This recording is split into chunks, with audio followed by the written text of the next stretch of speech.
First run fitters. And my notes.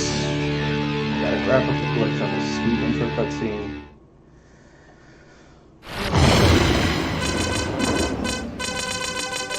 Controls are working. So I can hear the game just fine. I can barely hear you. You can't hear me? I can. It's not very loud. How about now? Is that better? Hold on. That's better. Cool. The stream but lags. Alright. Took too long to set up. We're on the demo now. It's okay. Hey. One of the few good things that come out of Namco. Alrighty. Starting in 3, 2, 1. Oh.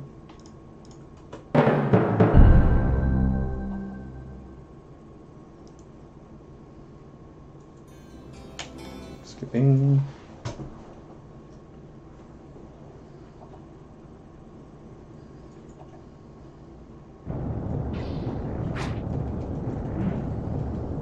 Skipping.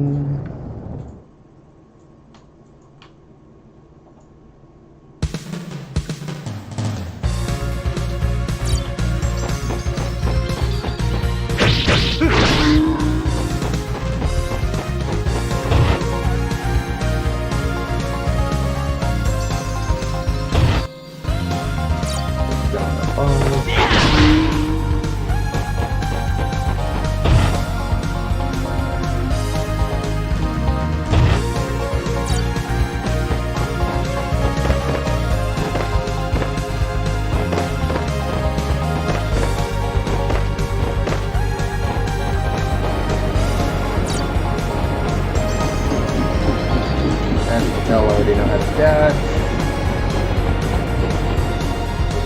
Duck. Nail there.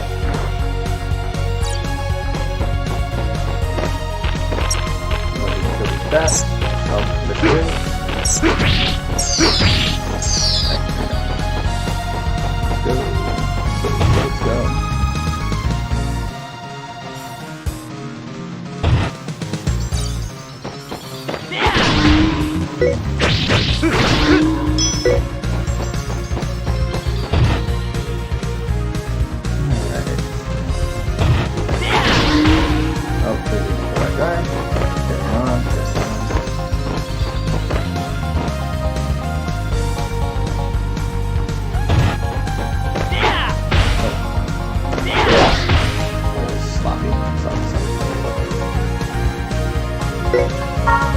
Por favor. Gracias.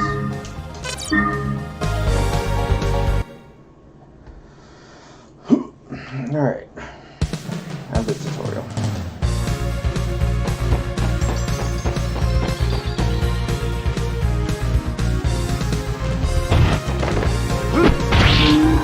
I missed the first one.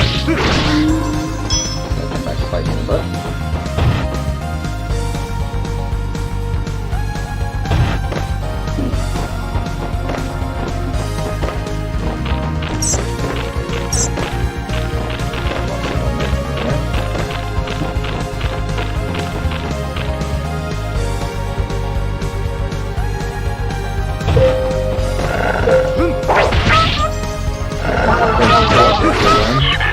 Get it? Yeah. Nope. Moving on. Gonna have some low strength for this boss fight. It's okay. It's okay. Really don't need it. And on to our first dragon, Rage. AKA just Dragon.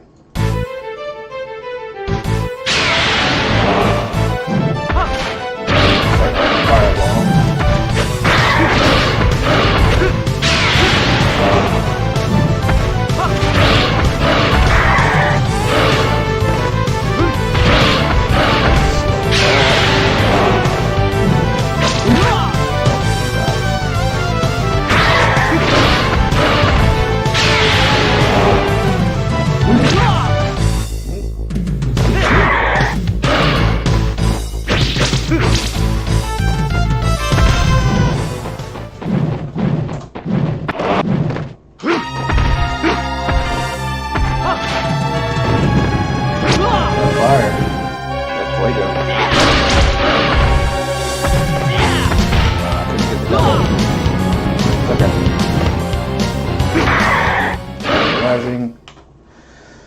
He's done.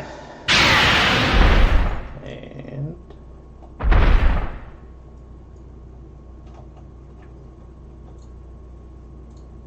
any day now, fade out. Any day now, thank you.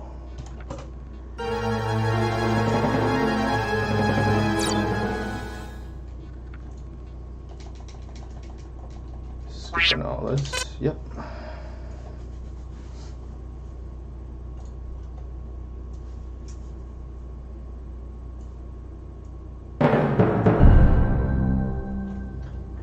So I don't know if you saw, but the game audio can come down a little bit more. You can come up a little bit more. Oh, I can't do that. So we're just gonna move on with life. That's fine.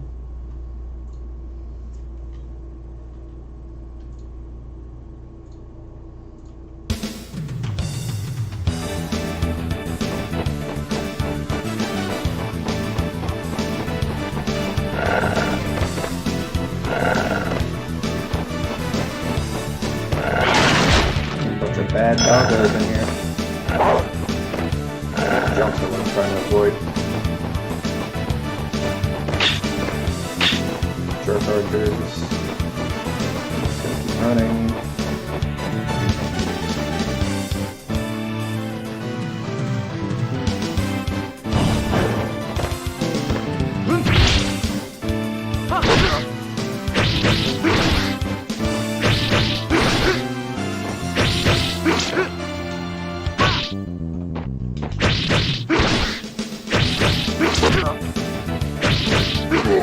Not a fan of being surrounded. Oh, yeah. That's gonna help out later. Moving on with life. Woo.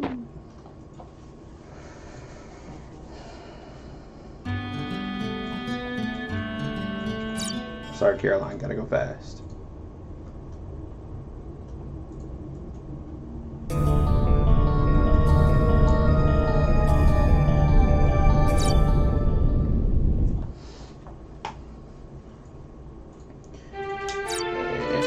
Border fortress.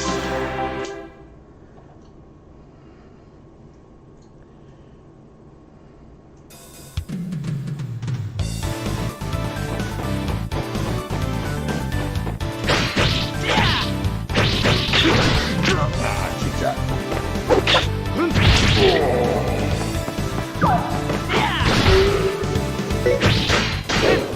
Ooh. Mr. Blocky over here.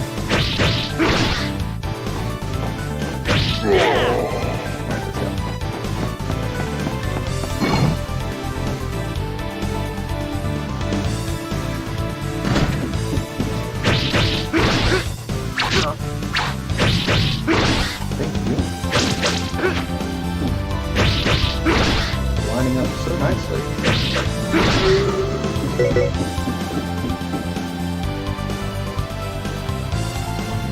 I probably could have just ran there. I'm an idiot.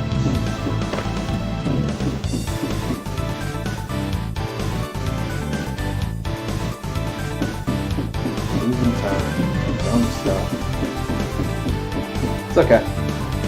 It's the first run. We'll like forget some things, I think. Look it up.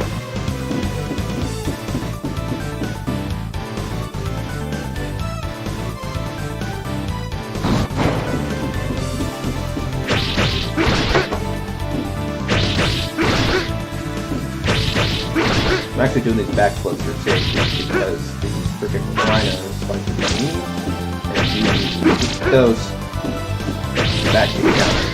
I was hoping one of them could throw it off. And help. And you just grab this tone. And we move on. Like Black Tone gives you the mind magic. It really won't come in use until we get to rock demons, which are usually in late game, well not late game, but like underground areas, caverns, stuff like that. Mostly till like chapter 2. I don't think we see our first rock demon.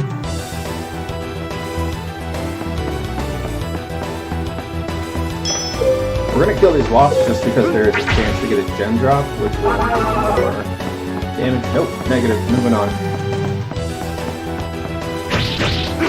I don't know if whether or not a gem drops is related to your kill count or if it's pure RNG. I've only done the initial route run, so time will tell. And getting caught on corners. That's like going to be my biggest thing in time off, is getting caught on doorways and corners. But it is what it is.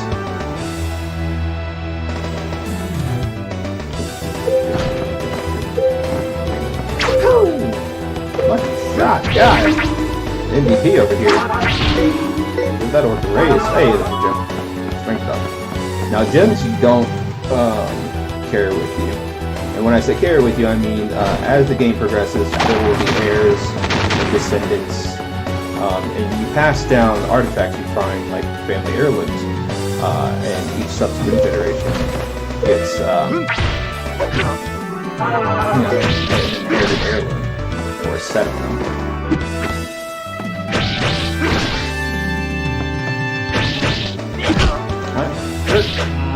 It's okay, because we have a plus 30 HP up here.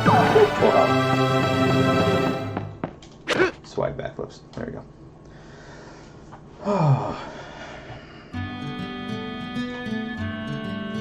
Sorry, Caroline, I don't have time for romance or tea. I got dragons to kill.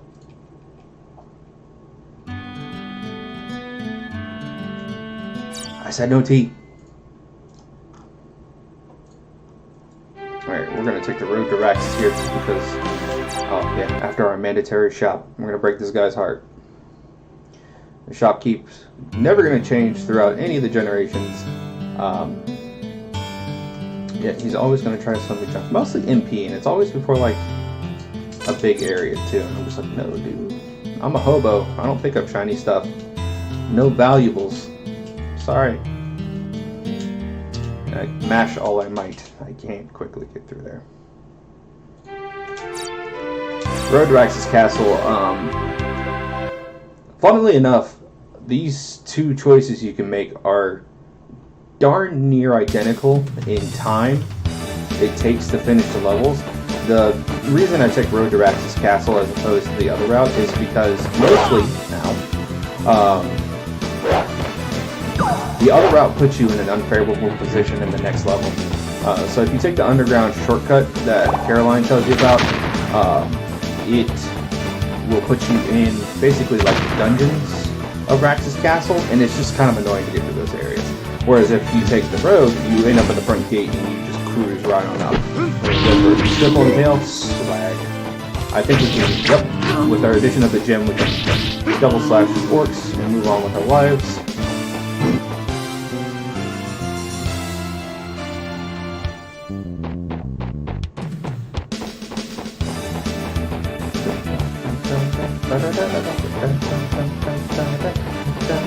I love the music in this game.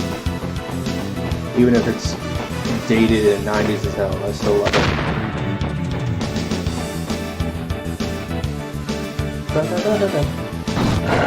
Good old doggos over here in these nights. Ooh, buddy. But I want them to group up like this because it makes it easier for me to fight them, believe it or not.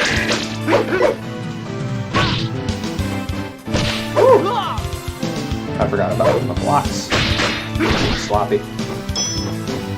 Nervous. First ever recorded run, playing like Garbo.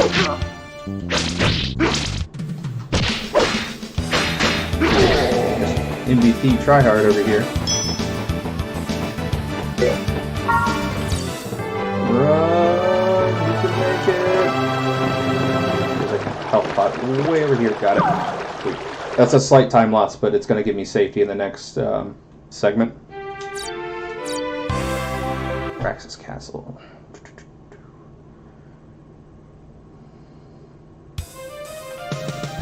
Pendants are items that you can pass down through the generations, and I will double back and grab pendants, rings, talismans, chalices if they aren't too far out of the way, just because they give you plus 8 health, like plus 8 max health.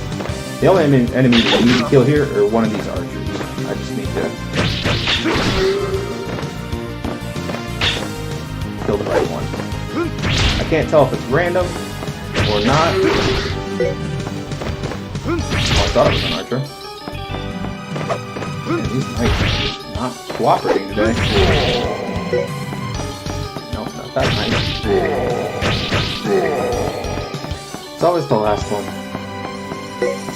Here's the key, and in we go.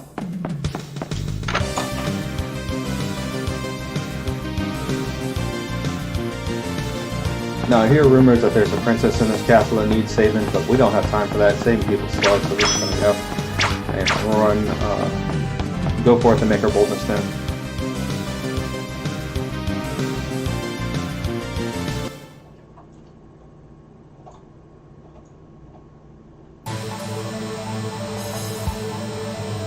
Big bad music in here, but it's just a couple knights and 2 archers. That guy gets me every time. Freaking jerk. I keep forgetting you can power through those arrows.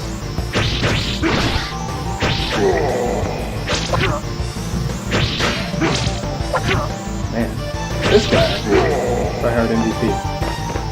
It's okay. I believe there's a lift right over here. Oh. No, it's up ahead. It's up ahead. It's up ahead. So this is a lift draft, and this is my max MP for 1, which doesn't sound like enough until I get like 11 and pass that on throughout my generations. So, up next we have the ugliest boss in the game. He's not even a dragon, he's just some douche. I'm just gonna run up on him.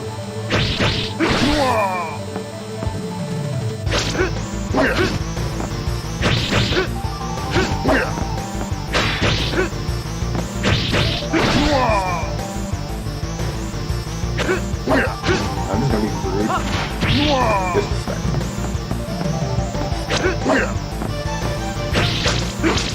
You could go for a double backflip for safety, but a single backflip will put you in like a much nicer place for a counter like that.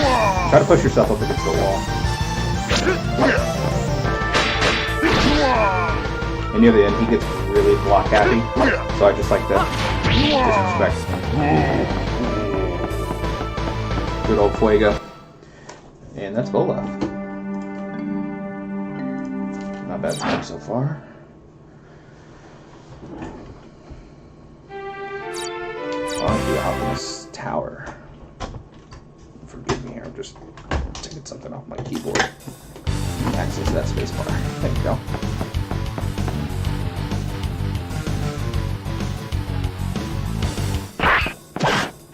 Spikos.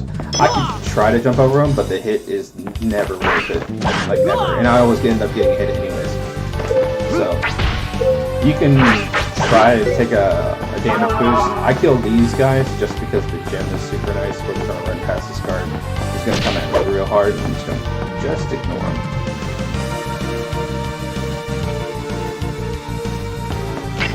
Now, anybody's first time playing this immediately like has a slight moment of existential dread when they see these switches or levers because they're like, what do I do? What order? Real easy. Don't touch yellow. You don't let that jaundice. And then you just run up this spiral staircase. Easy peasy. Oh, well, unless you fall, because you're not paying attention looking at the screen. You can hug the wall. I don't know if it actually slows you down a little bit. This game has only diagonal movement and straight on movement.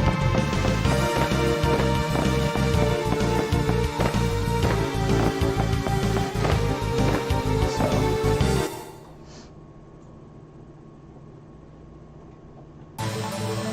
Good old fleshy demon. I'm gonna hit him with a fireball at first because I know it's not a lot of damage at first, it might seem like a loss, but it's to proc one of these.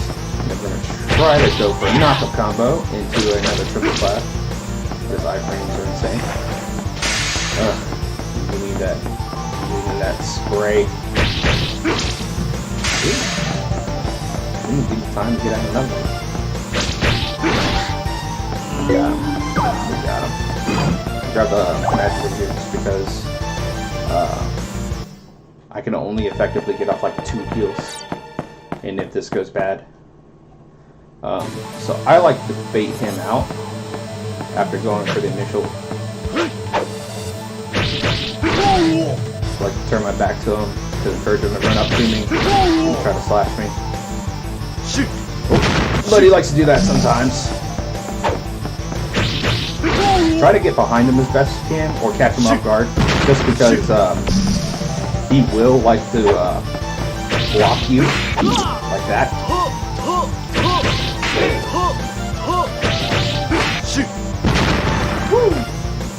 He is being spicy today.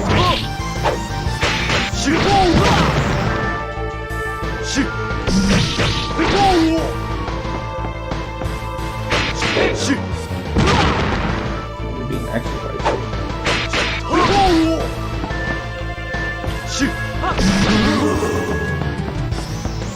We're gonna switch the heal magic up here.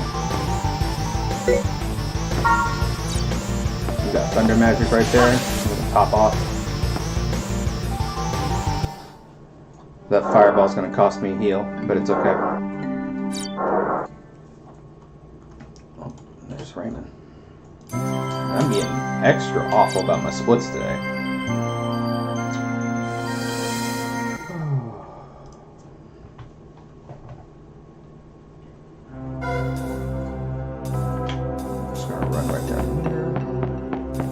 Caught on these walls.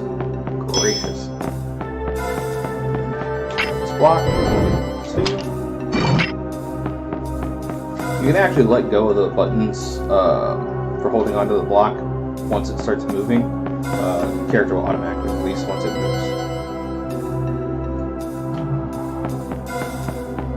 And now we have a nice long spiral ramp with spooky skeletons. Oh god. Now these skeletons can be jerks and do a horizontal slash that'll catch, vertical slash that'll catch you in the air. Pretty disrespectful.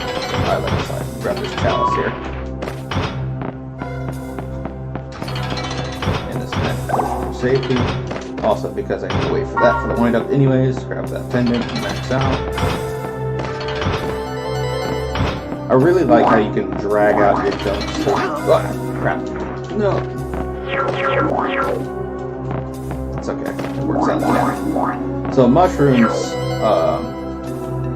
cause damage, slow you down, but you're reimbursed 2 magic per mushroom you accidentally consume.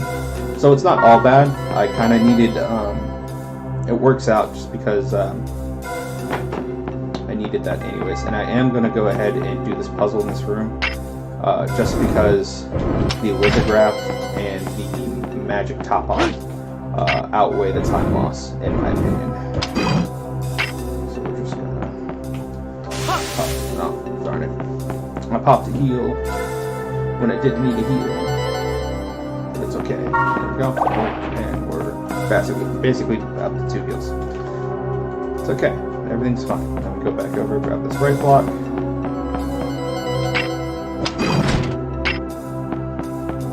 And you might be thinking, well, why would you waste like 30 seconds for 1 MP? And it adds up. But we'll see. In subsequent runs, I'm gonna get rid of it.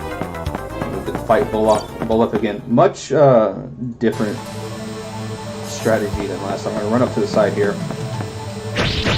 And then we're just gonna back up. Let him hit us here. Do a double backflip.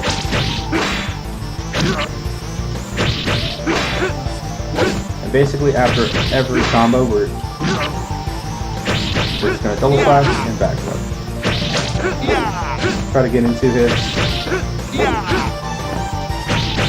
It's just the most consistent method of fighting.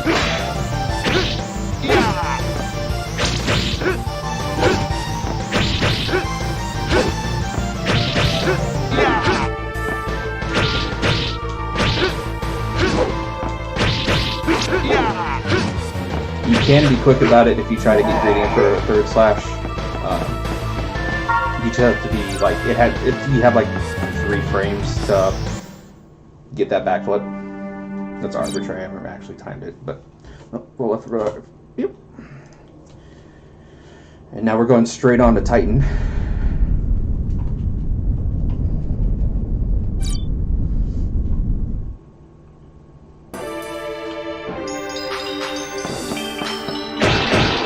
Ooh, nice. He gave me a nice pattern at the beginning, and I blew it like a chump.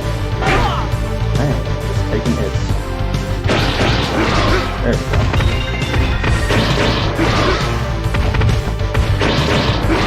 That's what we want. That's not what we want.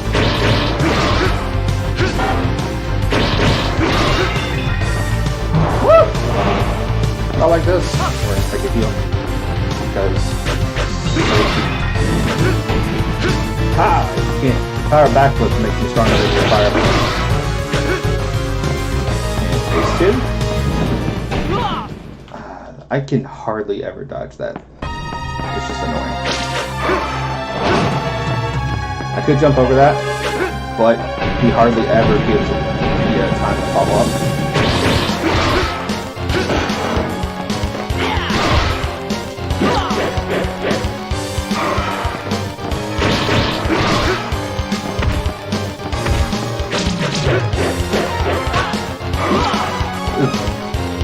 Punish for bad button presses.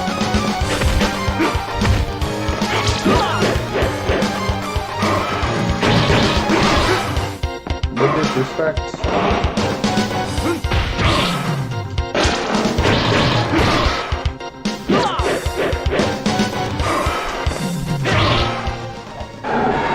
tight.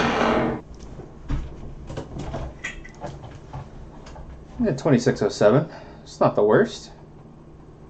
Definitely not the worst.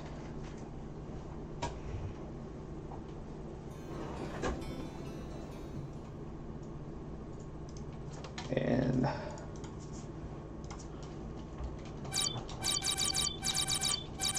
we move on to Codell.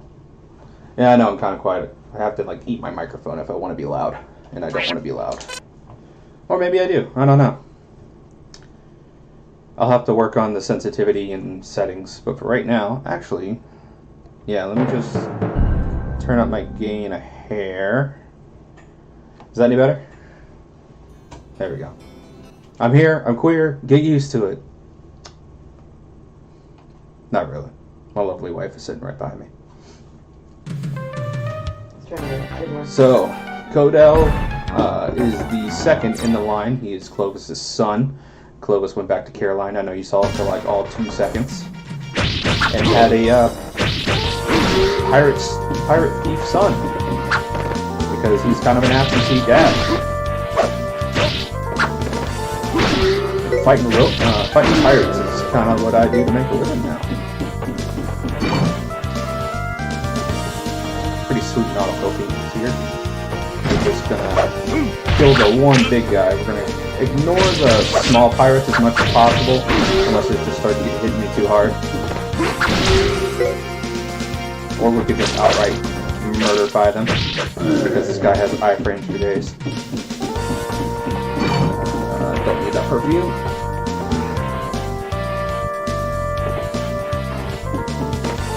We are going to go and grab this talisman and this health.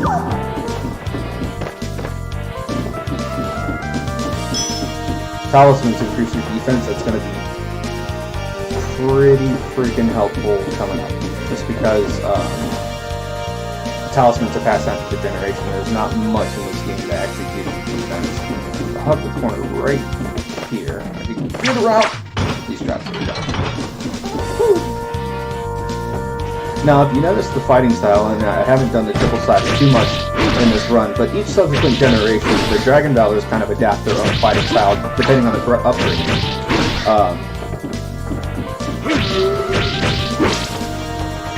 Codell has adapted more of a wide swing for his third swing now, just because he's used to fighting multiple enemies at once, raiding pirate ships. And you'll see that technique kind of be passed down through the generations. Whereas Clovis had more of a reserved third swing because he was self-taught. Codell could really expand that and go on. It's one of the reasons I prefer this route. The Soul route, which you actually save the princess, spoilers. You have a son who's a prince, and he gets taught royal citizenship, which is cool and all, except the third swing only hits like one enemy. It's really annoying to fight your crowds. I just got shot like a flood. And crap ninja gets shot by the arrows. And we'll move on with life. And, void magic. And that's the end of that chapter. Wait for fade out. Bam. Cool.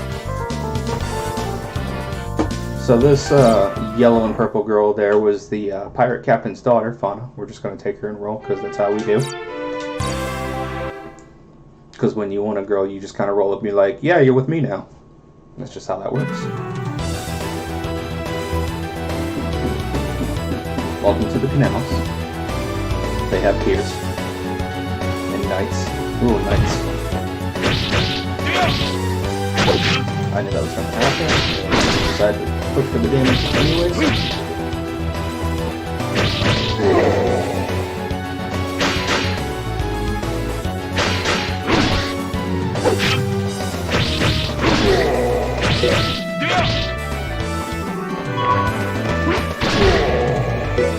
I will rush to get gems, and it might seem like a time loss, but every gem gives you 1 strength, and the strength values in this game jump almost seemingly exponentially every 1 point in strength you get.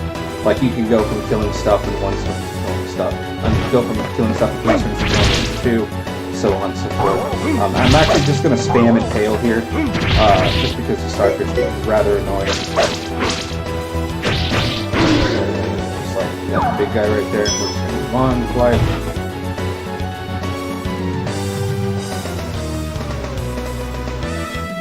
Good old big boy pirates. Trying to be crafty there to dodge. And these knife players have an outfit today. It's like I broke into their ship and stole some treasure.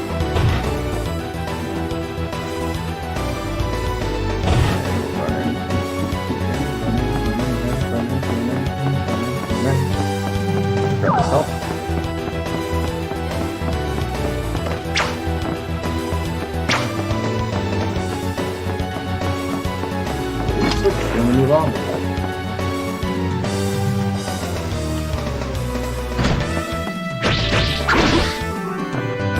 Took the safety tackle right there. The game may seem easy, but like having a good reaction time to dodges is going to be the difference between me getting knocked down and losing like 5 seconds because it takes what feels like an eon to get back up, and then not. Grab this little crap.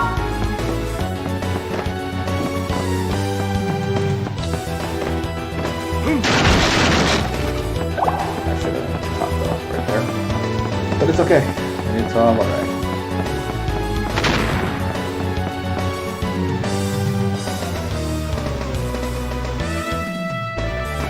When I get a second here in a second, I'll turn down the game audio here. Giant enemy crab! He blows bubbles. He's kind of cute. Not gonna lie. I'm going with this stupid little picture. Now! It's actually the most headache this crab's given me. That's okay. He's dead now. And we get more thunder magic. Actually, the first instance of thunder magic? I'm going to say yes.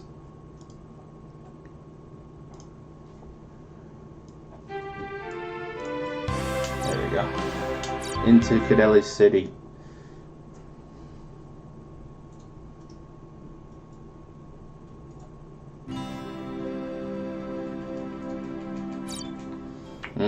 Fiddly. Ripperino. Ugh. The knight did not take kindly to me saying rip fiddly. Whenever you have guards or enemies that you want to be able to that are able to block, you want to try to get behind them. Just because their block kind of works like your block. You can block most attacks from the front by executing a neutral, which is just not pressing anything. And it'll initiate a guard for your character. Now, obviously, like dragon breath weapons and other big attacks can't be dodged like that or blocked. But knights work in the same way. If you just throw like a regular old slash at them, they didn't block it. But if I throw like one of my heavy downward swings or an impale, not so much. These guys have stupid iframes when they attack. Like that. So it makes fighting them rather tedious. And I'm going to grab this gem.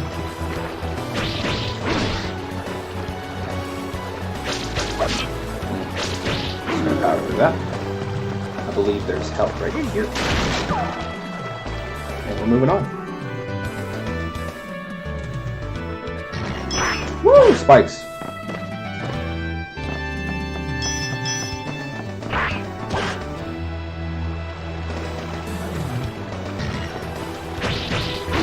More pirate friends. Yar. Avast. I'm being surrounded by big burly men. This isn't what I asked for. Not like this.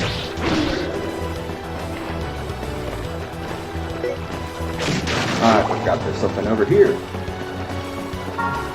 Yellow tones give you defense magic. Defense magic increases the distance of your swing. So it basically turns your sword into a giant beam of light, and then it increases your defense, so it reduces just flat out how much damage you take, which is rather nice in drawn out fights where I might be prone to be a little more accident prone. But tip. Grab that health and move on with life.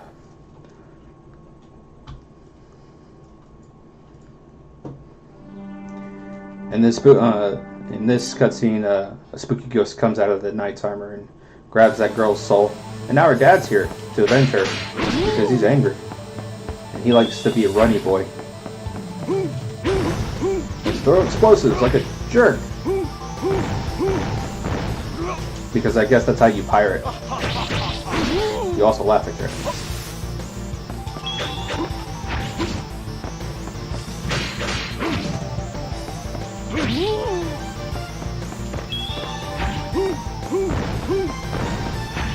So when he's glowing like that, he's kind of invincible, and it kind of sucks.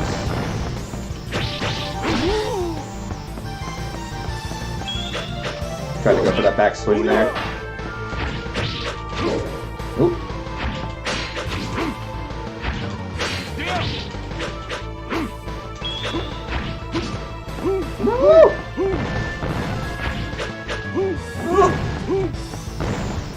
I'm trying to cut out the explosion so I don't get caught like that with the shockwaves. It's rather annoying. And so is this blocking. I mean, it's getting quite tedious.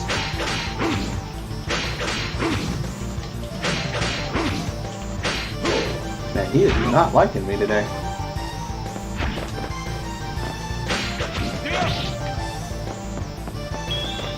We're just gonna go for big hits. Take the bar out tight. To an impale. Fight finished.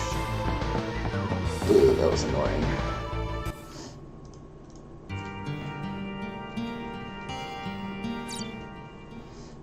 The poor girl's dead, but is she really? Only time will tell. But in the meantime, we got mines to go through. No, we told her dad that we're gonna go get her soul back because my dad stole his daughter's soul, and because dads like to fight, I have to go fix these problems.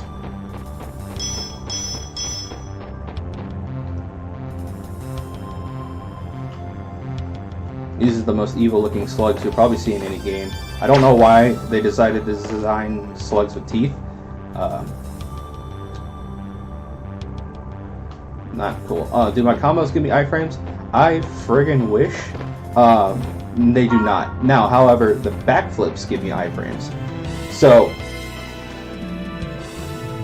the way it works is, whenever you slash your sword in this game, if there are any arrow projectiles coming at you, your slashes will actually destroy the arrows, which is cool. So you can block incoming attacks like that. But backflips are pretty freaking sweet, and they instantly make you better than everybody else. So that's why you get the iframes. Like so. Woo! That glowing means I have iframes. the perceived invincibility near the end of the impale is actually there's a shockwave that comes out of the base of the impale. So the shockwave will also destroy oncoming projectiles. Not to mention that it just kind of pushes out everything. It's a really utilitarian attack that you can use for most things. It's executed after pressing the crouch button after a double jump.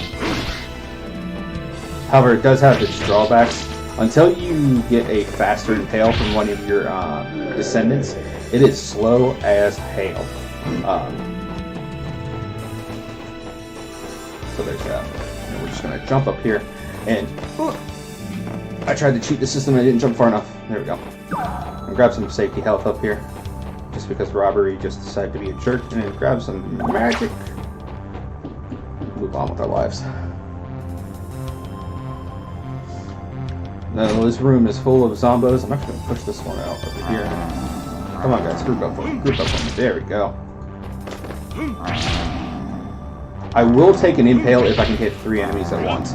Typically the combo is faster and it does more damage. However, zombies are kind of my exception until I get better magic.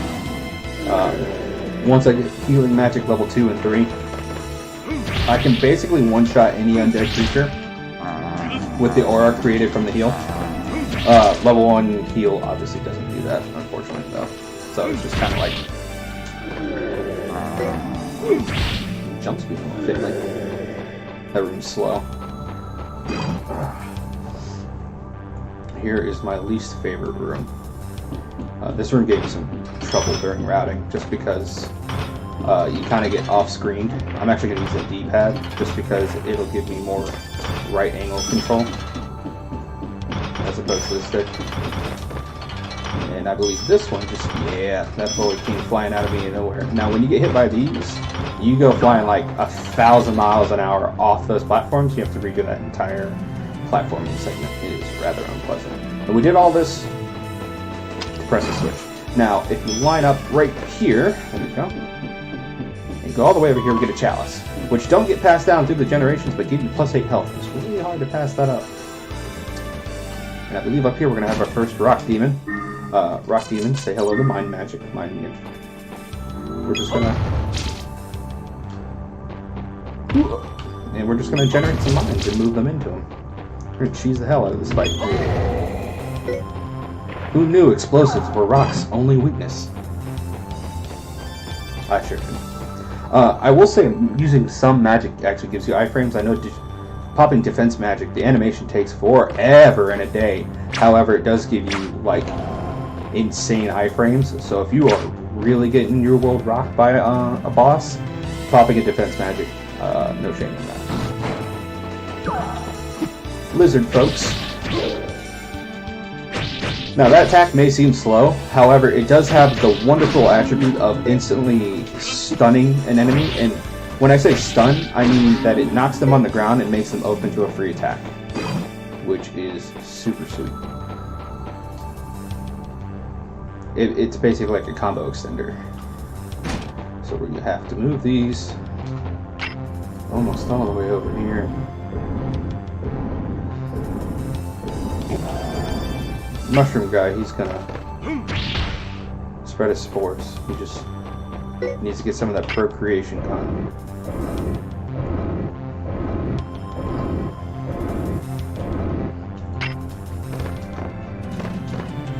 And we make this jump. There we go. And then Rock Demon, he wasn't really happy about that first round, so he's gonna come back and he's gonna try to fight me again. And I'm going to say get wrecked, nerd. However, I don't have enough magic to actually finish him off with a third one, so I'm just going to circle around him and impale. And that's that.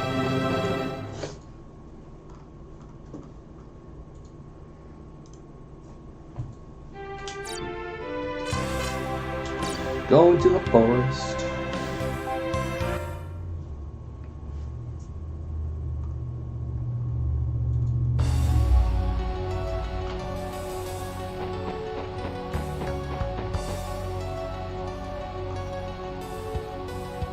Well, I did not take any notes for this place like an idiot, but it's okay.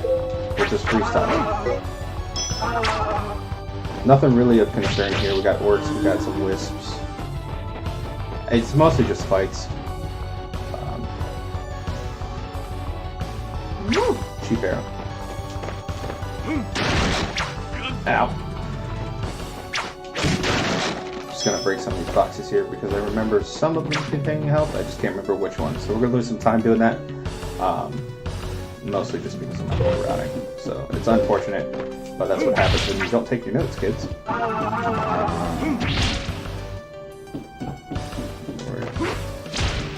No!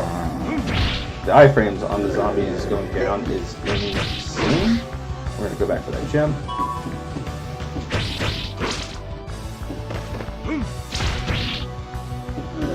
Get out the third zombies over here.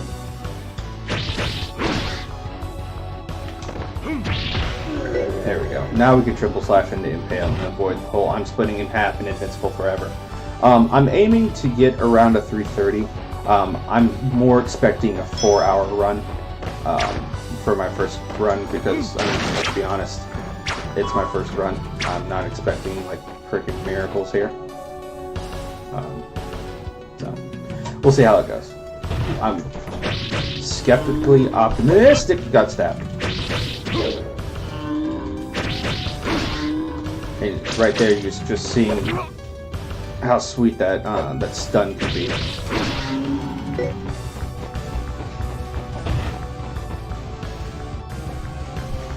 Funnily enough, I could not find any records of this particular route being run. We're gonna just heal here. There we go. Safety heal. I know there's a couple postings for Soul Route about like 330. Good lord, giant brain mantis. He's coming at me hard today. We're just gonna avoid him and kill his little tentacle plant friends.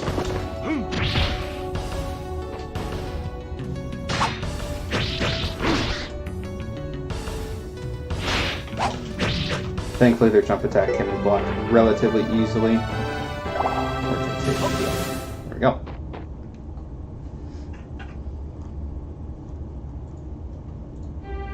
Oh, I did have notes in there. It said nothing worth picking up. Probably because there wasn't.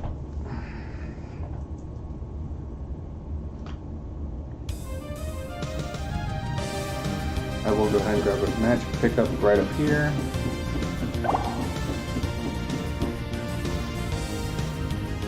Yep, that's the same place I found the world record holder. No! Stuck on boxes and pick up my anger on them. I know that was slow.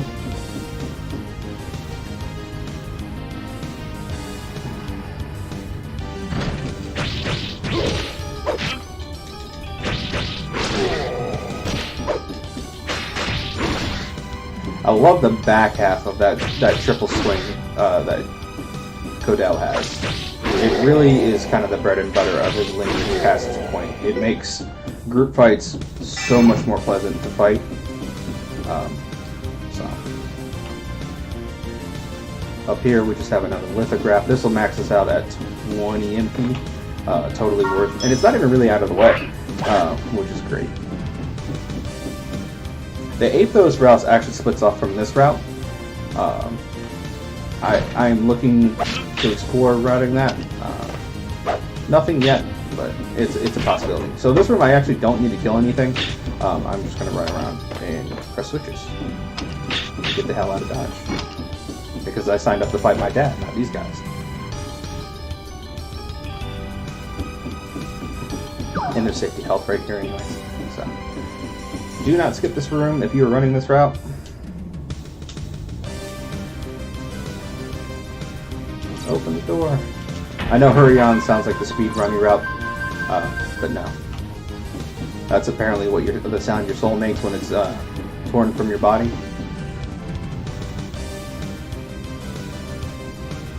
Here's our first instance of the spooky ghost armors. If you knock them on the ground with that combo, you could get in a successful triple swing. 6 hits, takes them down.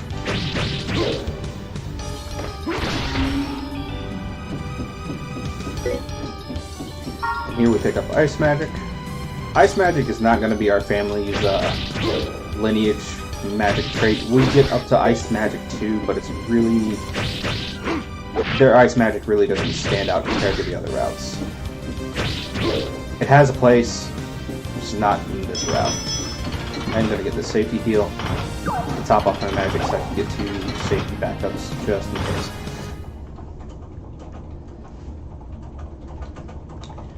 Welcome to fighting your dad.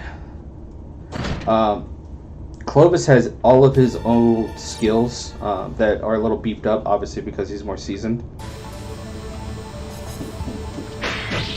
So obviously he can block just like he could. That wake up. So you haven't seen me move that desperation move yet. It's executed when you press jump and attack at the same time, but it leaves your character fatigued. He could just do it without losing health. Which is pretty annoying. I'm going to start doing safety backflips after every triple. I like inched into that one. Keeping him at max range is really going to be beneficial, especially for this latter half of the fight.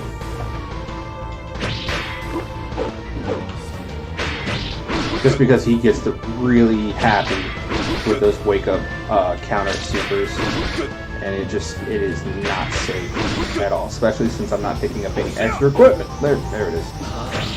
Now you would think during his upward stab I could get up in his face. That's not true. He still has hit frames coming down. It is super busted, and he passed it on to me, but I don't like losing health for a super swag move that freezes the game. There we go. And he's down for the count. Your time is over, old man. So, Dad says, dragon nearby, had to leave Mom, keep away dragon. Dragon drove me insane. So I'm like, yo, go home to Mom. I'll kill the fucking dragon. And so we're off to go kill the dragon. If you do a well-timed double right here, you can actually get up there instead of having to go down with all that crap. It's super nice. Saves a ton of time.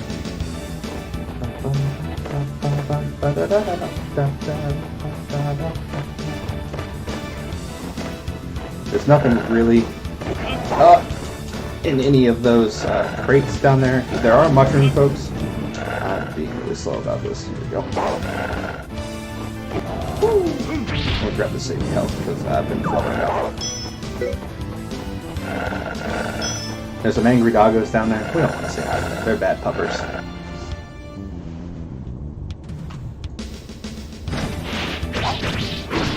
Them praying mantises just fly out. Those things are worse than the friggin' ninjas, man. They just fly out like nowhere. Like, I'm here now! And they do a ton of damage. We're gonna top off here.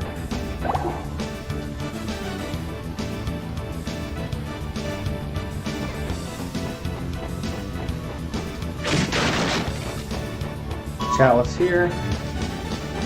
Move on with our lives. And we're actually going to cheese this with our first instance of stealth magic. Stealth magic will let you run across poison pits, run through flame traps, jump on fire-lit platforms. It really is a super sweet magic skill. The only downside is when you become transparent like that with stealth, you can't see your shadows, so platforming becomes a little trickier, just because you can kind of use your shadow to gauge whether or not you've successfully landed on a platform or not before you actually land.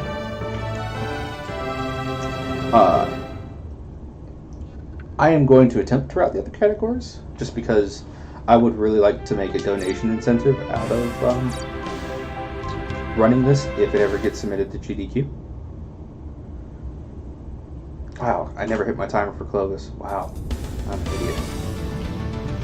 We're going to go over here for a pendant. Now this might seem like pointless damage.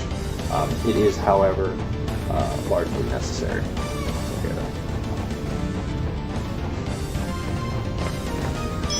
Okay, here's our second instance of stealth magic. Line this up real quick, get on this platform, and then we're just gonna jump across. Now, typically to put out those fires, you have to time you have to use an ice attack to put them out. I couldn't think of it for a second. Bats jerks. Bats really are jerks. And we have infinite magic power now, so we're just gonna stealth through here. We're just gonna stealth through here. We're gonna wait this one out for a second, pop another stealth. Line up my jumps. Look at that. Wham bam. And we're gonna prep ice magic. I know I said ice magic is not our family's forte, however, it is really, really needed for this next fight.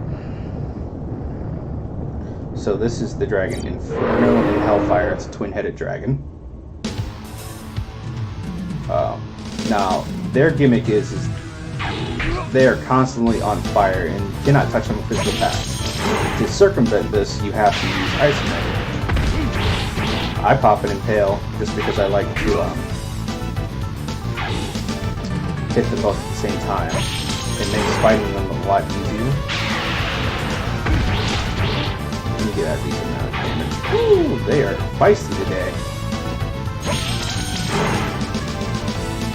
Now, at one point, they are going to use a breath attack, and it's going to cause magic to appear on the center platform there. I will desperately need that magic grab because each cast of ice costs 3 mana, and I have a pool of 20. And without it, this fight gets super slow. Magic? Magic? No. Magic. Breaking my heart, fellas. Come on, give me a magic drop. Por favor.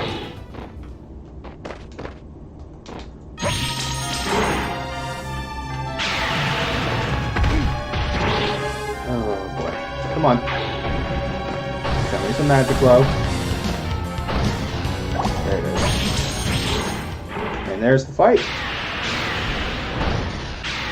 They're angry. Some big dead lizards. And we move forward and grab the Grey Tome. And that's the fight.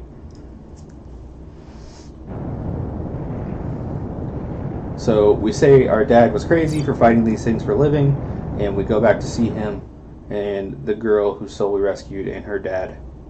So now we have dads hanging out.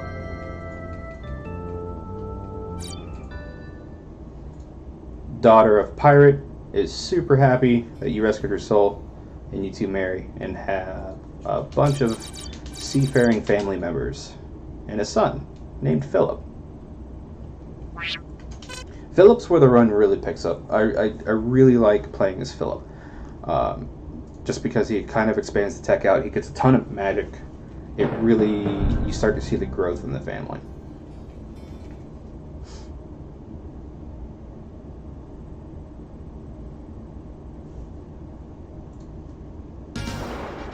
So Phillip's out at sea, just trying to peddle some wares, and these demons just roll up on his boat, and you're like, bro, I'm just trying to sell stuff. There's that pendant I'm looking for. I know it looked like I was just kind of wasting time there. However, I really, really wanted that pendant, because each pendant gives you +1 health, which doesn't sound like a lot until you realize that all this stuff is going to start to add up. And these counterfeit guys are just having a field day with me.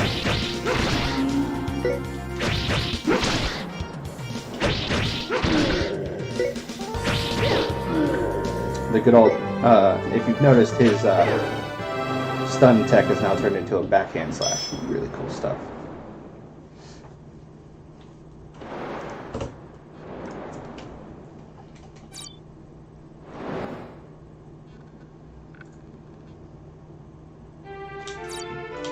So, a fat dragon shows up and he's like, give me your sword. And you're like, dude, no, it's a family heirloom. What do you want? And he knocks you off the boat. And he's like, that'll teach you.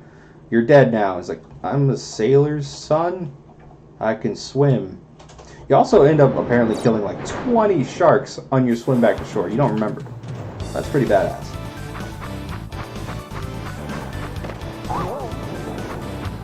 So when you wash up on shore, you find out that this princess from Jurat came and basically like scooped you out of the ocean. You've done most of the work yourself, like 99% of the work. She just like kind of came and was like, "Yo, get out of the water," and you're like, "Fine, I'm gonna sleep here."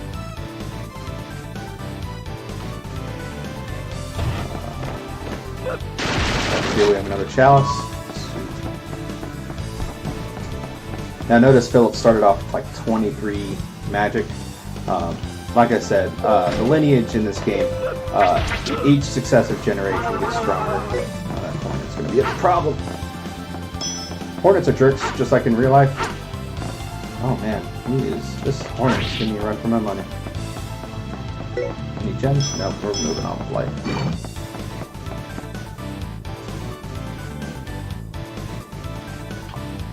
I'm going to run to the far right here. I know it looks like I could get up to that platform and I can. However, if I go through the Michael Bay minefield, I can get another pendant. I'm going to grab this health, top off, because we have infinite magic, so why not?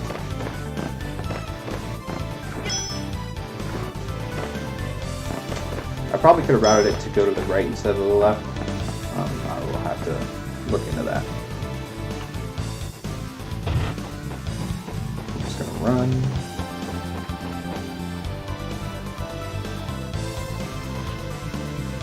Now these guys are dumb. Each time you kill one, they turn into two more.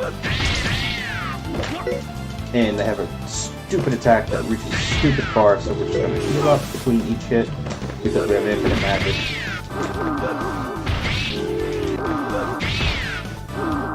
So when they're short like that, my horizontal chops actually won't hit them.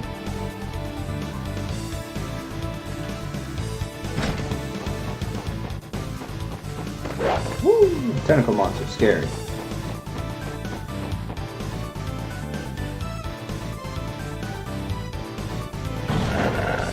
Bad dogs!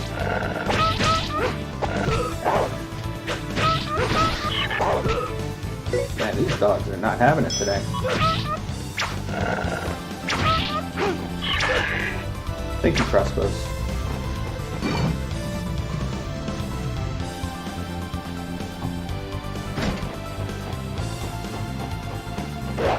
Grab this health up here.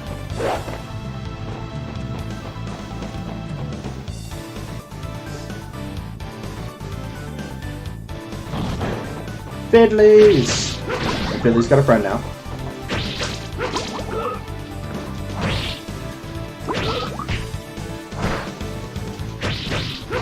Man, I'm getting bodied by some crabs.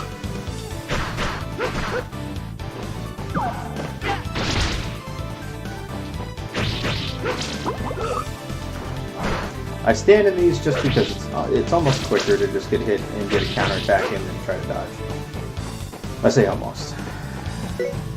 And second green tone means that healing magic is now level 2, so on top of healing us for more, it will cost more to heal, but it will also kill undead enemies on contact. So a little field will generate from my feet when I heal, and goodbye ghoulies.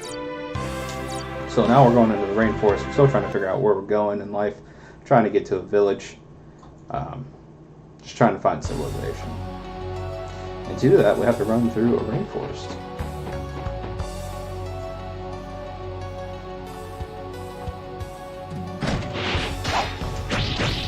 And our good friend Ninja Mantis is back, trying to get the jump on us. We're actually going to knock up combo him, and as soon as he lands on the ground, try to get in a triple. Now, sometimes he will counter like that. That's just something I can't avoid. I go for the block there instead of the counter when he's winding up that swing, just because there are some iframes involved, and I don't want to deal with them.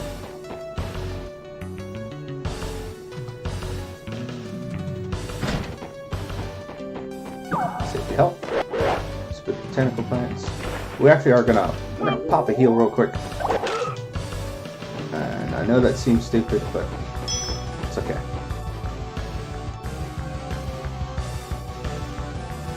This room has 2 lizard men. They get annoying once they start to group up. Especially with that spear. Good lord, that guy's coming at me hard.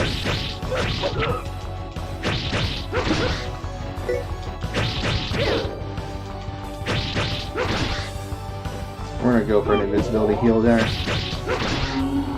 Stupid roundhouse kicks. You ain't Chuck Norris. You can't hang with Chuck.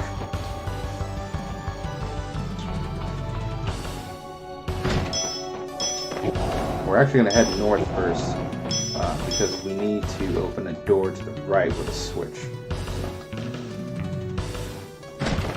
So we're gonna get some well-timed jumps in here. Hit the switch. Get hit again. Move to the right. Stealth would have probably gotten me through there faster. So we're gonna pop a heal here.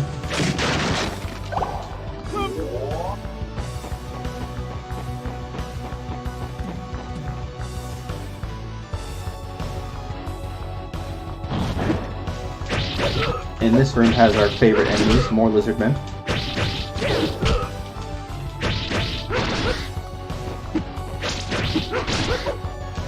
Woo! Contra kick.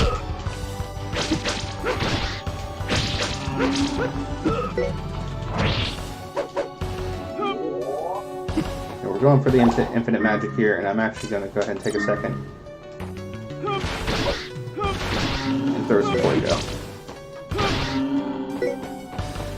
We get a lithograph for that, which increases our max MP by 3. Sorry, scroll.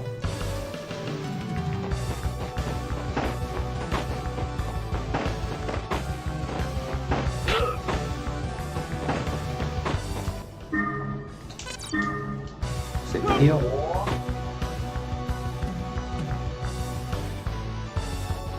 And if we've timed this correctly, I should have enough magic to pop off a thunder. These centaurs really do not like thunder magic at all. It's kind of their Achilles heel. Just because it lingers long enough to get multiple attacks. Whew.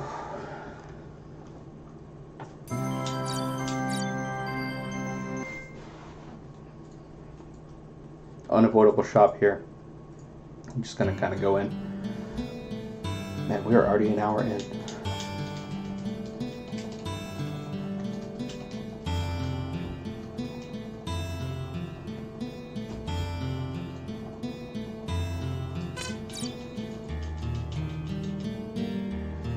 Big Cloudy, thank you for the follow, man.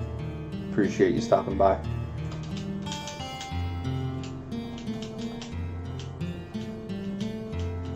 This guy is like 3 generations old now. He has not aged a day. I'm pretty sure he has either secretly obtained the elixir of youth or is actually a demon in disguise. He's actually the final boss of the game. Not really. So up next we have the village of shamans. Where these guys are being run down by some demos and we're just like, nah, I got this sword. Stop it. Whatever Rhino Guard who's got real beef with us, but we just aren't having it. We're gonna pop a thunder here. Oh! They got me. They got me good. I've been bamboozled. It's up there with them all. Now, it only took 3 generations, but the orcs have finally started to get smarter, and they are actually starting to make armor for themselves to not get 2-shot. Really annoying for me, however, they have almost virtually no iframes and they get bullied real hard. I could have popped the thunder there, but my magic pool is a little low, so I'm going to save it for later sections. More crates. These are spooky ghosts. You can't actually hurt them unless you use heal magic. But heal magic costs a ton. And I don't want to pop that. I'm trying to remember. There it goes. I had to break that crate. It's just kind of like timed, or the crate needs to pop. I can't remember which. These guys are annoying. However, you can just go around them. And if you time a dash slash through them at the right angle, you can grab their goodies without needing to go and kill them. Killing them takes forever. No need for that. There's nothing in these crates but money, so we're just going to run.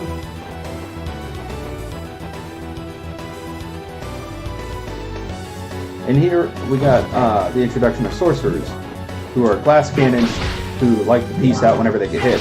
So this is where Hammer Blow really comes into its own. Same with Impale. They also have a chance to drop a stupid amount of magic. And who are we to say no to free magic? Up next, the city tried to defend with flame traps. Clearly that didn't work because I'm still fighting the monsters like almost all the way in. And these centaurs are here waiting for us. Remember, centaurs are jerks, but they hate lightning, so it's going to pop one here. Always best to try to corner these guys, or gals. I don't know. Oop. See, that's a case where Thunder didn't exactly pan out in my favor. If Thunder has a chance to rise, it will rise up the top, and Hitbox is really, it's big, but not big enough to reach all the way down to trigger the explosive. Which is a shame. This old guy is going to tell me that, thanks, you saved the village. Everybody's already dead but me. There's a magic sword in these ruins. Laid deeper on the island. I need you to go get it and prevent the demons from getting it. So we're like, but old timer. And he's like, no, you really need to do it. You're Dragon Valor. It's like, fine.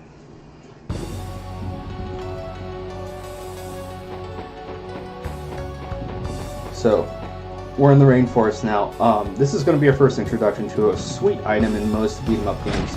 I lovingly refer to it as the nuke. Oh, it didn't drop this time. Lovely. So,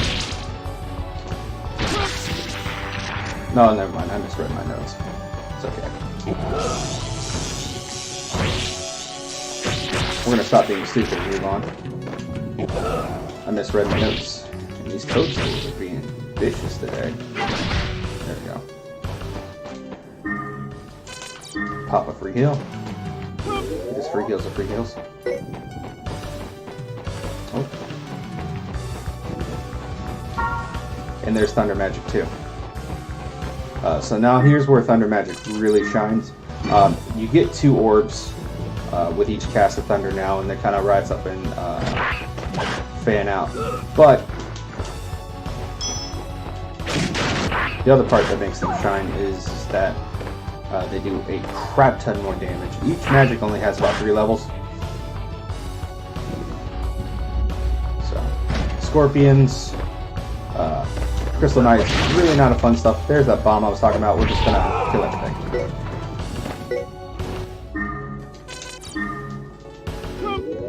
And move on with our lives.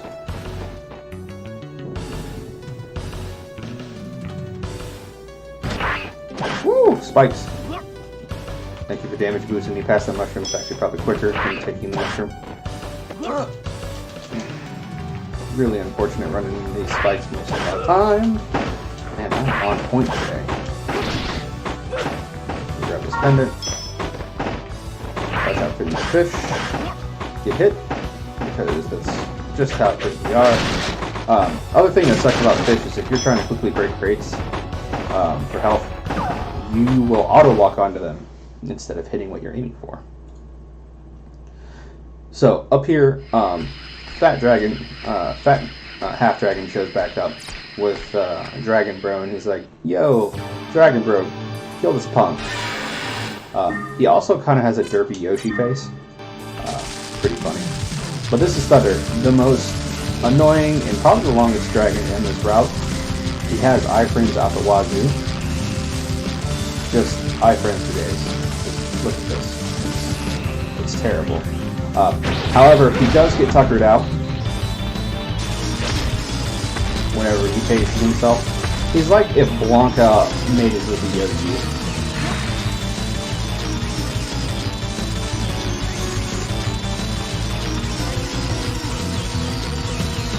No! No, I got paced. It's unfortunate. But we hit his legs, which is his weak spot. You know, those, my walking sticks, my only weakness.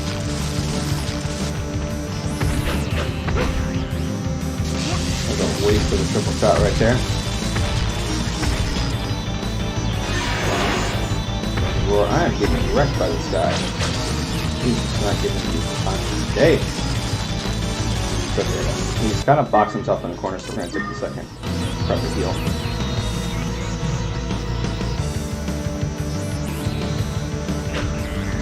I was worried the game glitched for a second there, but he's just kind of trapped himself in that corner. He is, man, he loves that spot. You know, it's just the other way again. Oh, and now he's mad.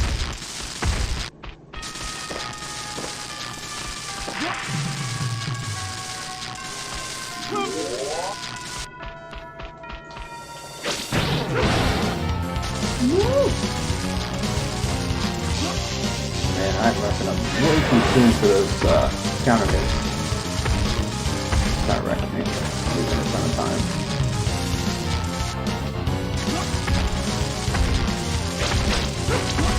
And this is why I said he's the slowest dragon in this route.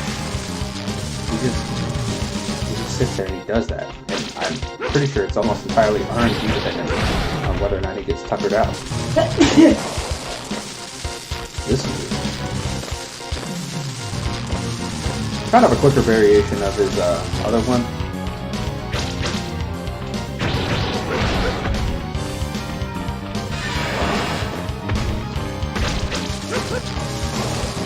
Alright. I'll pop a safety heal here.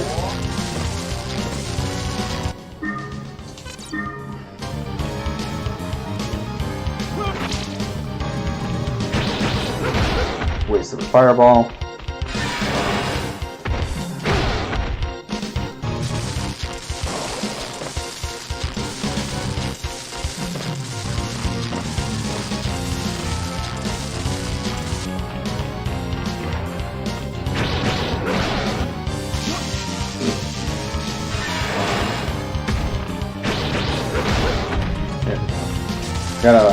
This fight's really where you gotta perfect your safety backflips. Also, learn not to jump into orbs that hit you for a ton of damage. So now he's just gonna instantly start spawning out those orbs at random. It's gonna be really annoying. I gotta play safe. So I'll tuck it out. And a backflip.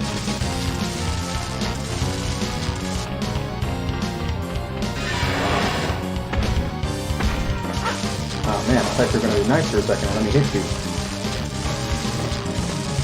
As you notice, the orbs start to get faster. But I kind of like that move just because, one, it's easy as hell to dodge, and two, he kind of tuckers out after all at once.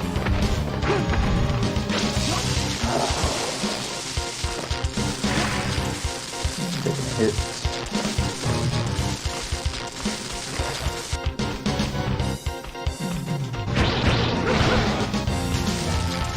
Almost got him. Of course not. Alright. Last set of orbs. Can I dodge him or am I gonna choke? So far so good. Tucker out. And there we go. Whew.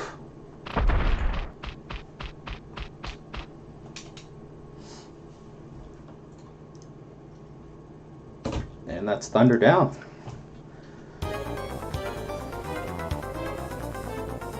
He is annoying as fuck. And there's our glimpse of Fat Demon. And we're off to the Pele Ruins because we still need that sweet sword we were promised by that old dude. I am super low on health. So if you see me playing a little cautiously or a little safer than normal, it's because that fight was real sloppy. Just like the sloppiest.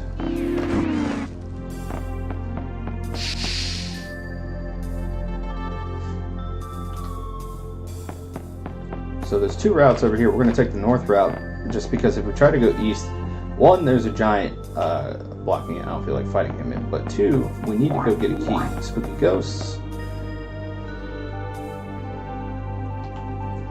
And there's a couple centaurs in this room. We already know my love of centaurs is vast and not really going to grab a bob until all three. Just because I really could do not want to deal with them right now. No magic drops, of course not.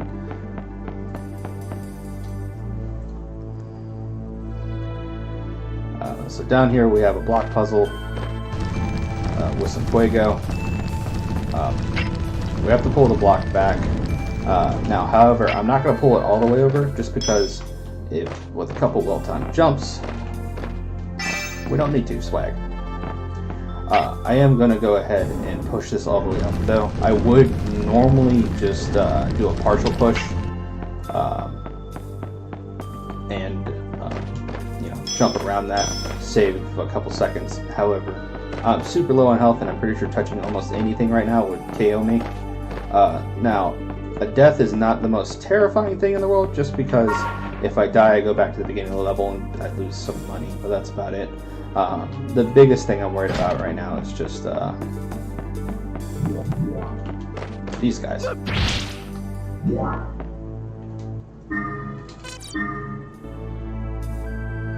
Wasting time. I'm pretty deep in this level as it is. Magic and a gem. Too little, too late. It's okay.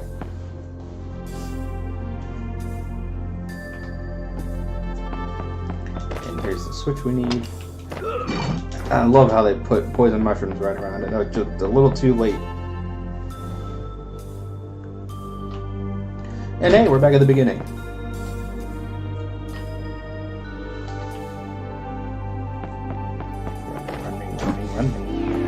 And jumping. No! It's never the menacing, it's never the monsters that creep people out and scare them in games. It's always the freaking things that smile at you. Smiles are creepy from things trying to murder face you. That's a giant, we're just gonna ignore him.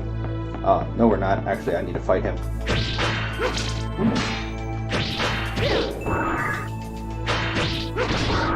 Try to get behind him. Block. He does have a recovery swing on wake up. Kind of annoying. Magic is that guy's like kryptonite. Speaking of magic, we now have Fire 3. Stupidly overpowered. I will be using it on a Guardian boss later. If I can get some magic for it.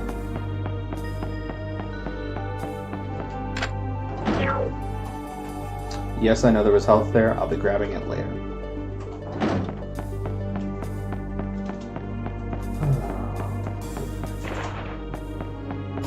This is my platform. There we go. So we have to go left to proceed on. I took a right there just because I thought I remembered that there was a magic potion, but there's not. We're gonna go north first. I see the magic. I will grab it on my way back. I promise.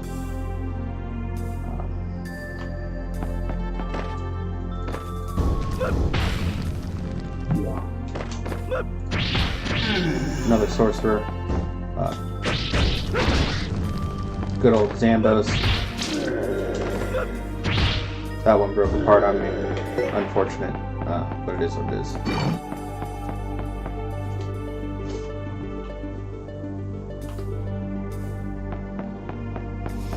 So in these rooms, they kind of like put you in a predicament where like, oh man, you can either proceed to where you need to go, or you can get this sweet treasure. But I say, ¿por qué no los dos? So we're going to position that on a very specific tile in the middle of the room, and we'll do some sweet jumps later to get everything and more. Same thing with this pendant. The pendants and the lithographs really do add up. They make everything so much better in the runs, much safer. Like even though they're 1 MP and 1 HP. This game is stingy as hell on magic, but it's so combat heavy that it kind of needs to be. 2 mushrooms guarding this key here. Dodge mushroom bosses, win game. More money, we don't need money, we're speedrunners. We're just poor by design. And sweet jumps! Got it. First try. I recommend using the D-pad to line up your jumps here, just because the diagonals and them can get really hairy. And no, we fell. That's okay. I didn't pull this back long enough. gotta go do that platform again. It's a huge time loss. I'll probably lose like a minute. But that's my fault for not remembering the position. Got the first run jitters. Cut corners here. Not gonna let it get to me though. We're gonna make these jumps again, first try.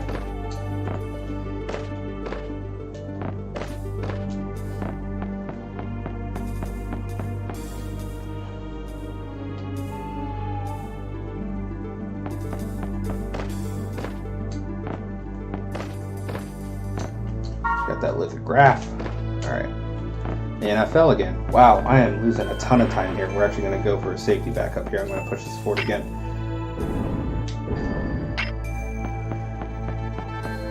When I practiced that last time, I could make the jump back, and then get to the other side, no problem. So I guess I just need to kind of finagle with that. Losing another minute here. That 1 MP is super worth it though. Jumping is kind of sketchy. So jumping has some weird timing to it. If you time your jumps too quick or too frequently, you can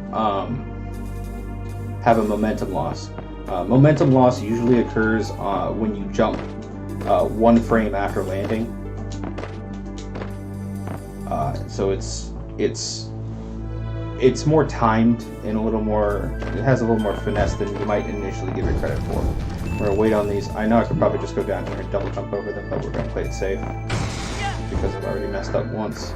And we're gonna not drop down on that mushroom because we need magic. And run off to the left here.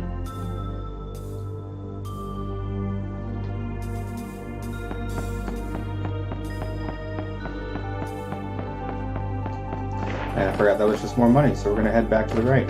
And now I'm dropping the ball today.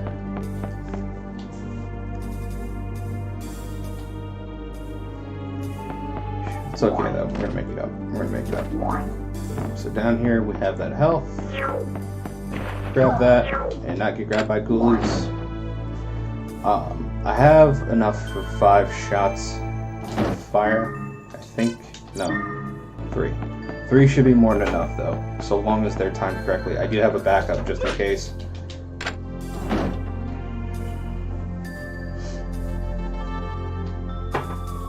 Spooky, scary skeletons.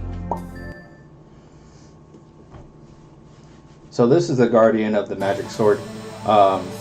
Cool thing about him, he does this annoying thing where he becomes invincible if he gets close to you. That's a waste. And there's my magic. Thankfully he's given us the, well, I was going to say the good pattern. So whenever he gets close to you, after he likes to throughout his body basically become invincible to hits. So we're going to try to fade out some attacks here and make him vulnerable. Super nice with hammer drops. This is going to be that's a nice recovery. That fight can take forever.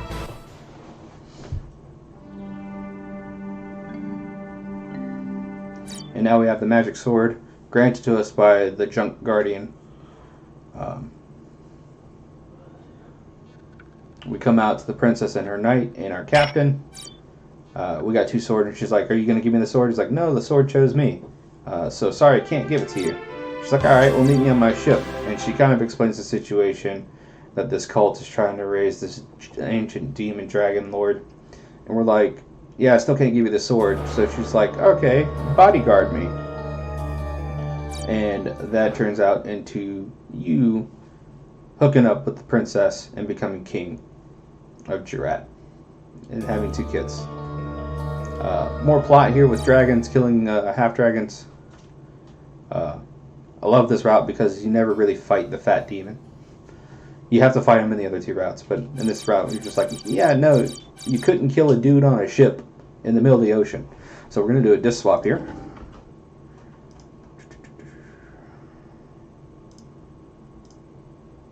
I hope you guys are liking the run so far.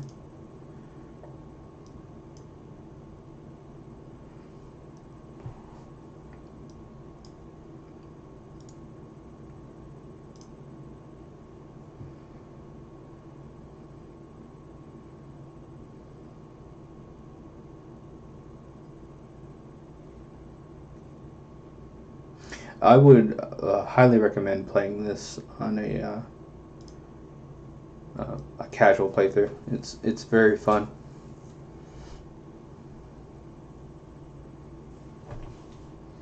Emulator's not loading. I gotta fix the load times between this thing, but I guess it's simulating the actual amount of time it would take for a PlayStation to recognize that you changed the disc and reading it.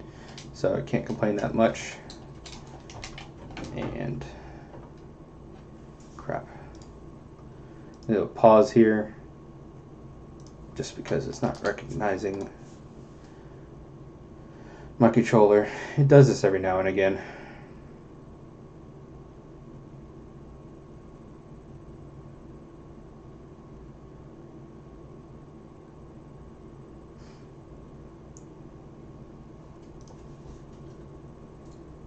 I'm gonna lose like a minute or two just to my emulator not recognizing my gamepad on reload, which is unfortunate.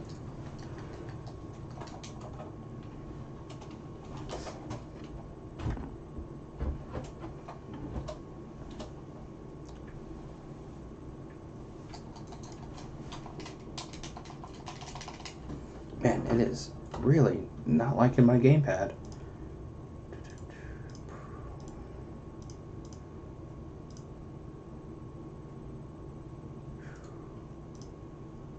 If this happens one more time, I'm going to do a save state reload. Gotta have them backups. It is what it is. You never expect the first run to go smooth. Never ever. There's like 5 minutes to this though. Matilda Kid, thank you for the follow. Appreciate it.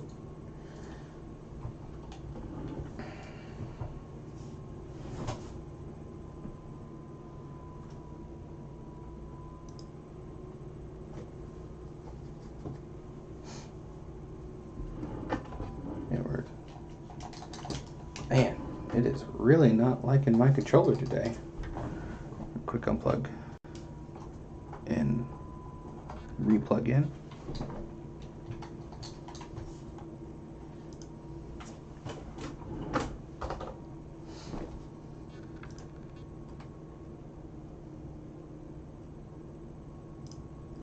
And we're gonna exit and reload. Thankfully I made a save state, so this won't be too bad.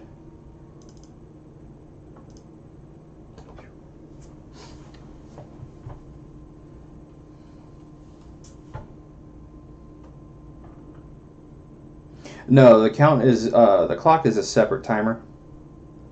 So I believe transition times do count, if I'm not mistaken. I'll have to rewatch the other run to find out. But obviously I'm losing a ton of time here because of an emulation problem in recognition of my controller, which is super unfortunate.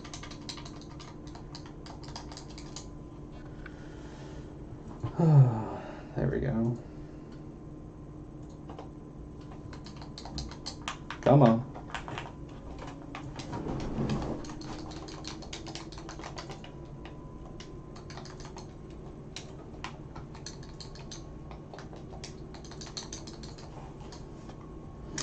Man, I think I'm going to have to call this a run, which is unfortunate because I was on a pretty good pace. My emulator is just not having it today. Come on.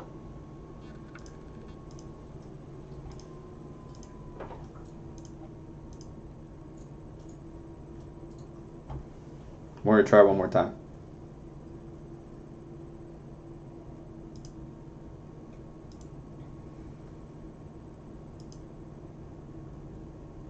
It does suck.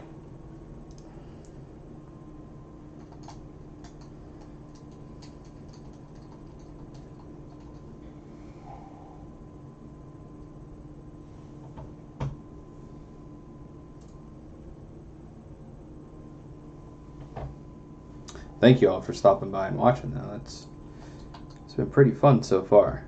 Not gonna lie.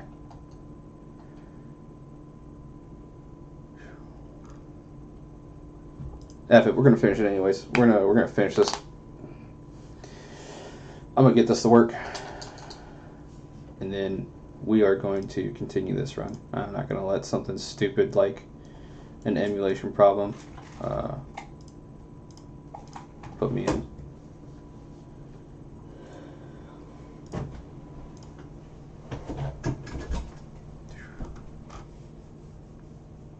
Good night. Good night, sweetheart.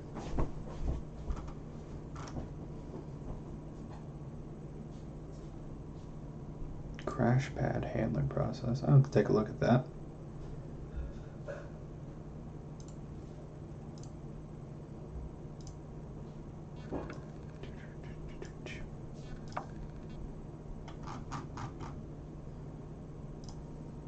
I have this nasty problem with my emulator just not liking to load effectively. So it'll go into a not responding state for about a minute or so, which makes switching disks very slow.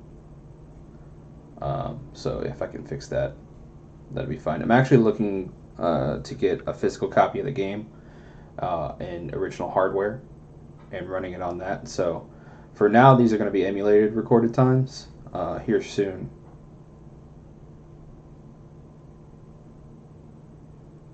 Oh yeah, no, that'd be pretty sweet.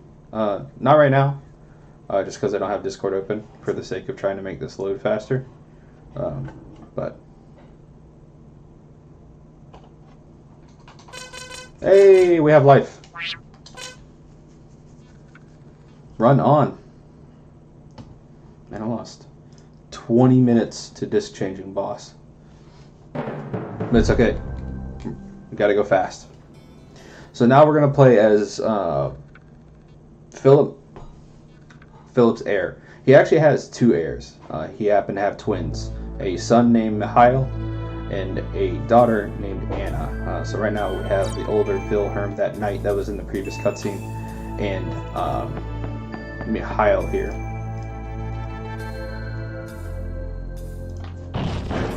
And just like good old Paul, we're a speedrunner, but now we're a speedrunning prince. Mihail's got some pretty cool kit. His addition to the attacks is a swirl to the upward crouch, which makes it to where you spin and hit everything. Super nice. Super cool to play with.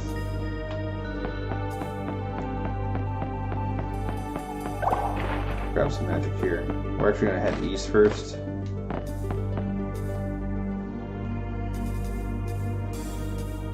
We got some platforms here. I would love to cheese these platforms, and I missed the first cycle there. I don't think you can actually catch that cycle. But the reason we can't is because one, fire bad, but two, this wall here prevents us from basically getting up and over, which is unfortunate.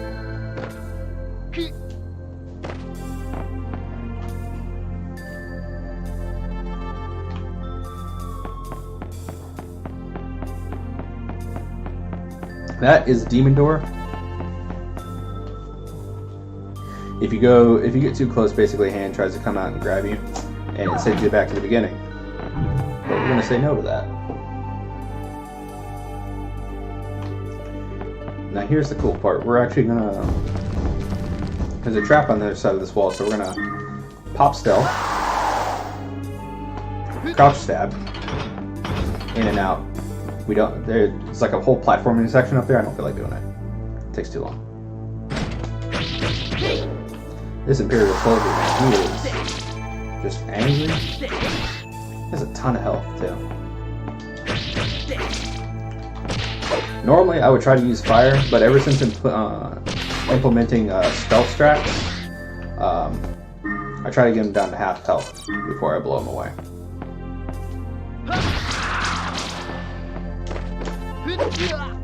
Ooh, nice recovery.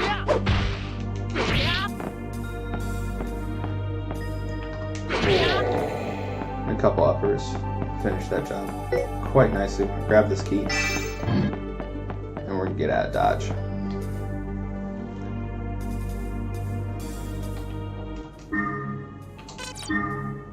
And if we time this quickly, woo, in and out. I am gonna go ahead and pop up here real quick just for some backup magic.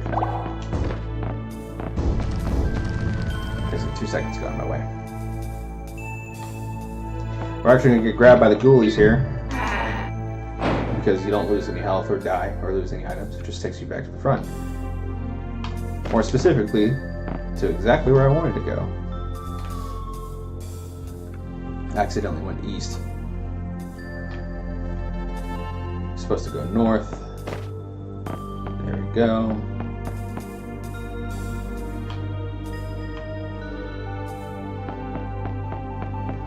Thankfully these runes go pretty quickly just because there's a lot of empty rooms or a lot of rooms where killing isn't necessarily required. These fire platforms, you know, I could go up there and I could try to get that magic and be greedy, but I don't need it. Got a couple new lizard men. They're a little stronger than the last generation. They're brown this time, which means instantly that they're tougher. So we're going to use a little thunder magic to help us out here. Good old thunder magic. And we're going to scroll. Lucky drop. The drops are RNG, from what I can tell. Run up these steps. And that area is finished. Wait for the jingle. Choo. There we go. Now we're going under the underground ruins.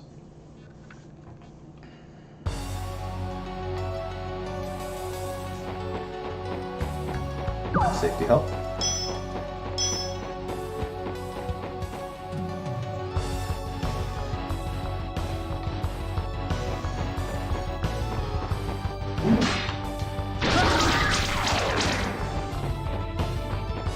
We're just gonna inch this guy over. And he does not want to get hit by that. He usually loves getting hit by thunder.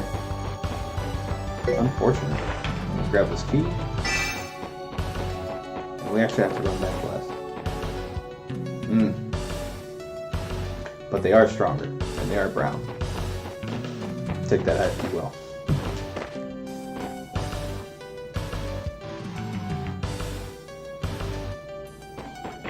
Got these cool little stingray monsters here, electrically charged.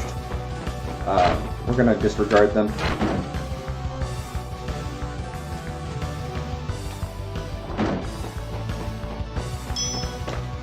Dodge the shroom. Health.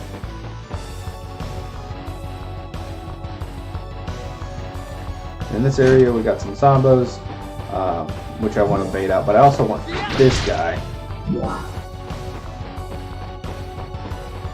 Just because he will spawn and give me a hard time.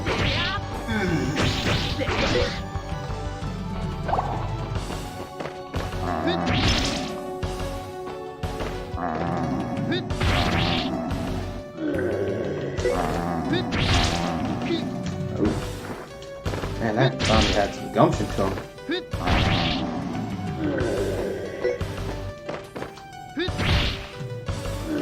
Moving on.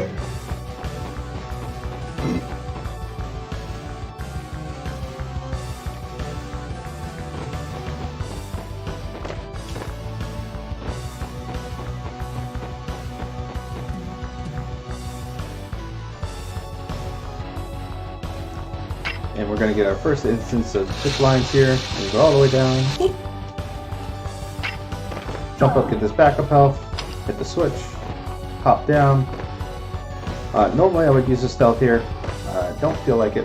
I'm going to save some mana. That and the platforms aren't that hard to navigate around.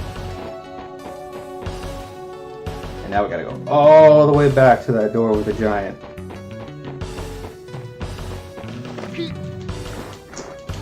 And should have hugged the south wall for that one. That is my bad.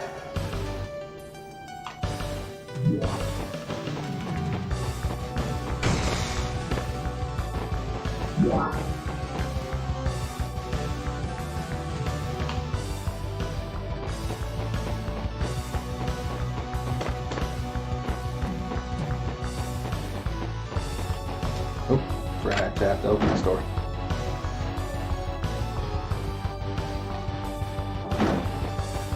Hi, Stingrays. No, please don't take me.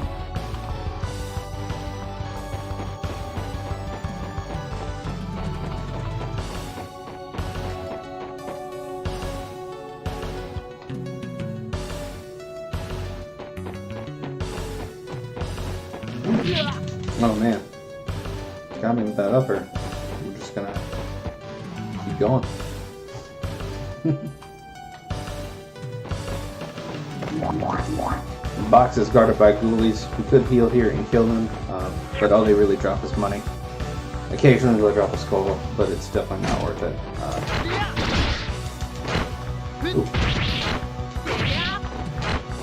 Stingrays tend to be a problem once they get up, just because they're invincible during that electricity animation. Thankfully, a rising upper tends to take care of the issue.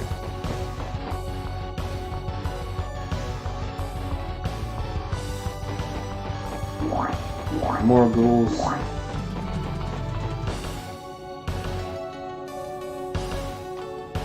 And here we have our introduction to the counterpart to the sorcerer, the sorceress. If she lives for longer than 2 seconds, she can cast ice magic, and it will eat up a ton of your time because it freezes you in place. Thankfully, we don't let that happen. We just kind of outright kill her.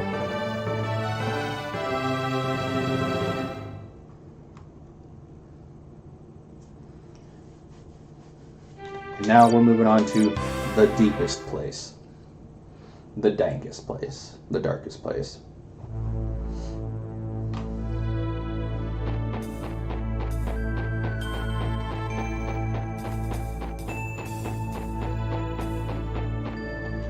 Getting caught on doors again. We're going to take the east route this time. Just because the north route's blocked off by a key, if I'm not mistaken.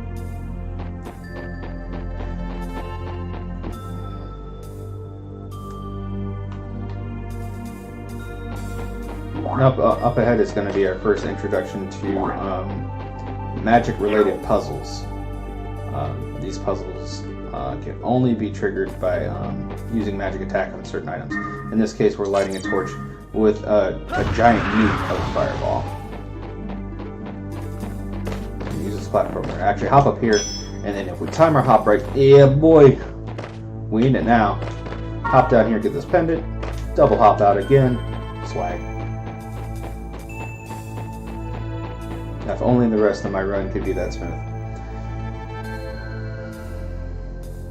We're going to grab a chalice hiding right here for that sweet plus HP, and then we're going to keep on trucking. Now here's a puzzle with some fans and some platforms on fire. I really don't feel like dealing with any of that, so we're just gonna stealth through it and it'll be fine.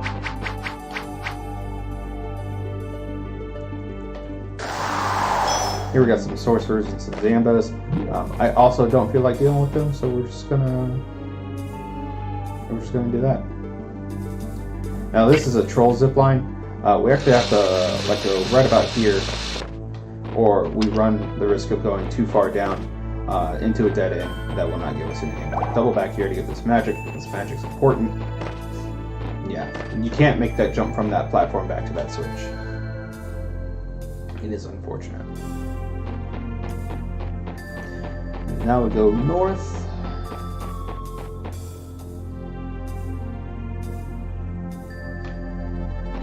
We're just going to run around these guys. Truly guardians of the highest caliber.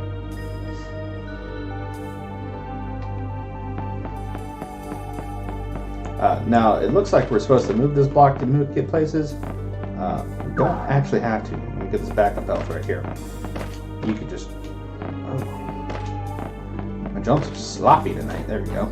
Well-timed jump to get you right up there.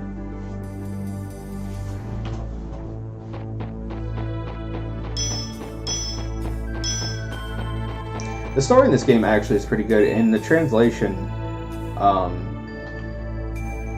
pretty tight. No typos, no grammatical errors that I can, make out. Sentence structure makes sense. I'd say it's worth a playthrough. Good old cheese stuff again. We're actually back in that first area we went down into. So second verse, same as the first.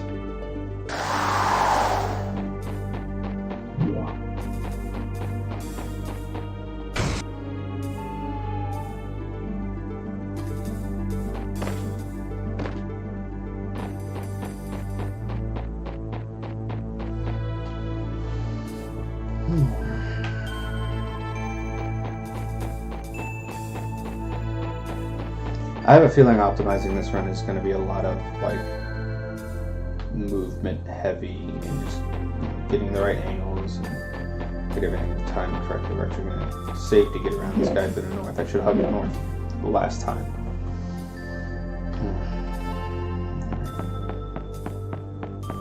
Back to the puzzle that's not a puzzle.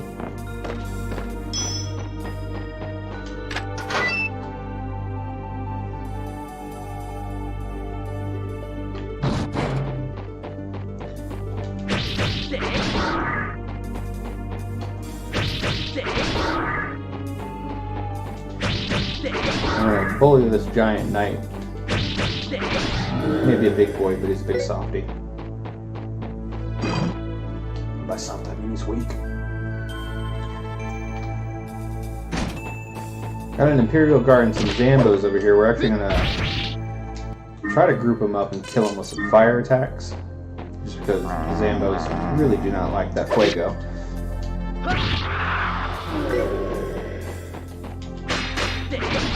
And the Knights just really don't like getting notified.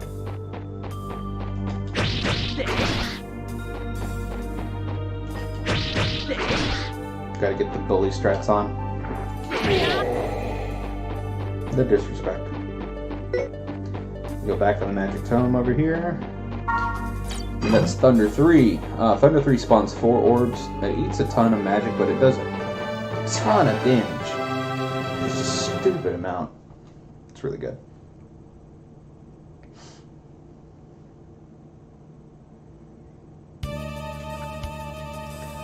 Here, our knight has fallen down, and he can't get up. He should probably get one of those life alerts.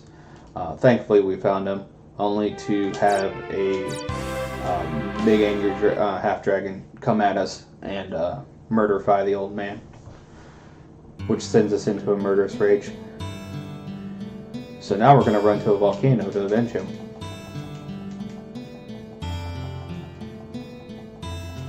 Here, really good items, the ring, the earrings and the ring. I would love to be able to route in getting them, just because the +1 attack passed down to your twin sister later is just really nice.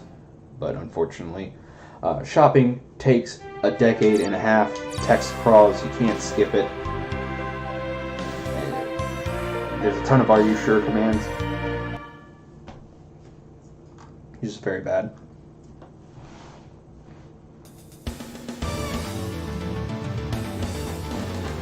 Now we're going to climb the volcano.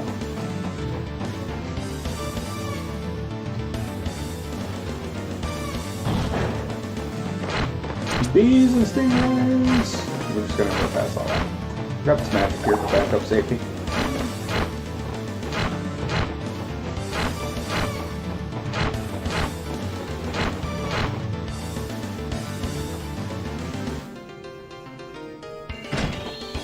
Our good buddy, the rock demon, has made a comeback.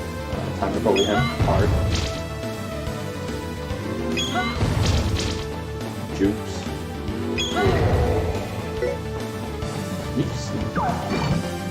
He always gets the short end of that fight. He's unfortunate. We're actually going to cheese this. There's supposed to be a switch up there to turn off the fans. We're just going to use stealth, grab that pendant, walk on lava because stealth makes you invisible to lava, and we're going to get out of dodge. Just enough time to missed it. That's okay. Got the backup health. Do a sweet time jump. And get up here.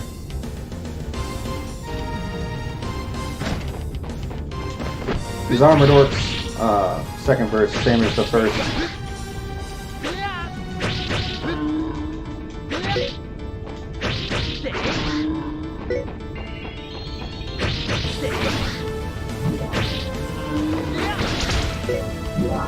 I need that jump. Ooh. Almost timed it right. It's okay though. Ooh, magic. There we go. That's what I was aiming to do.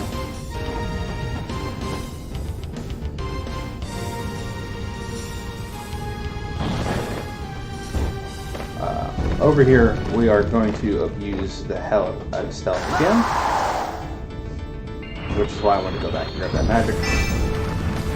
I can just walk into traps. Disregard.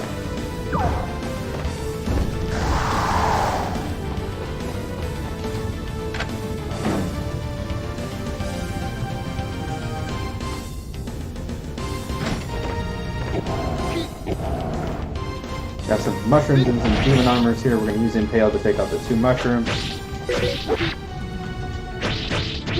There we go.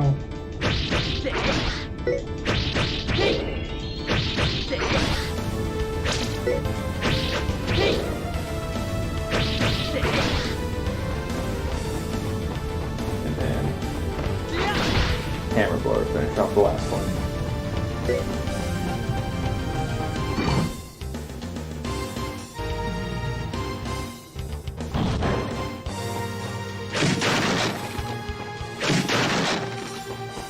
So one of these had MP. Here we have a dumb block puzzle, and by block puzzle I mean a time sink pull a block like all the way across the ravine so we can jump up here.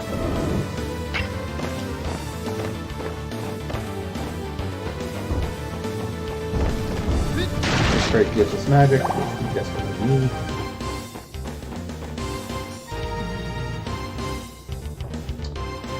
On to more lizardmen and a sorceress.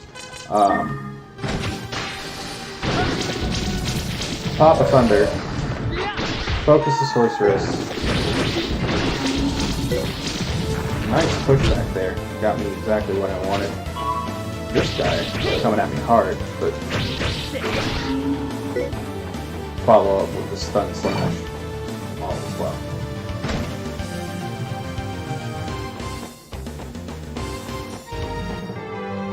And that's climbing the volcano.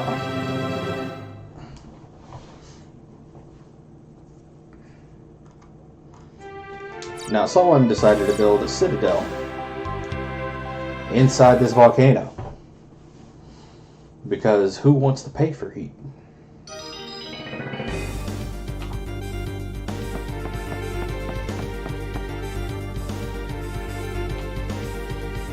This is probably one of the best tracks of the game, in my opinion. It's just really epic. The lack of ground over there in this guy's game. But I can forgive it. It's fine. This game was like mid PlayStation life cycle. I'll give it a pass for nostalgia. I will come back and slash grab that magic later if needed. I should have enough right now for the fights that are up ahead. I just have to fight some ninjas. First switch. For a chalice.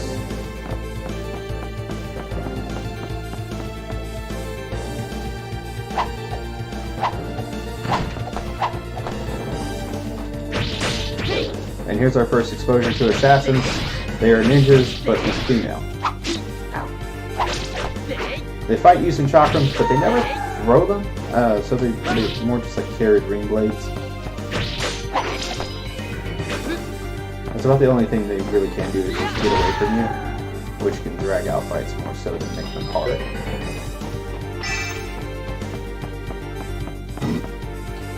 So now that we have a key, we get to double back.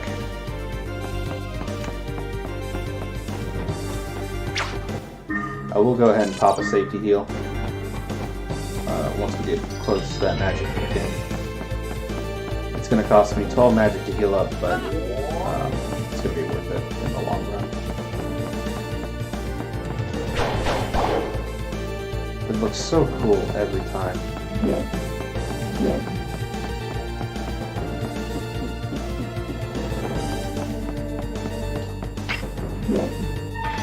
Grabbing these levers quickly is like the most annoying part of this game. You wouldn't think grabbing a lever would be hard.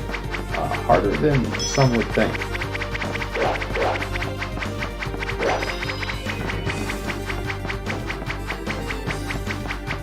Because you have to have no movement inputs, so you have to let your stick go back to neutral and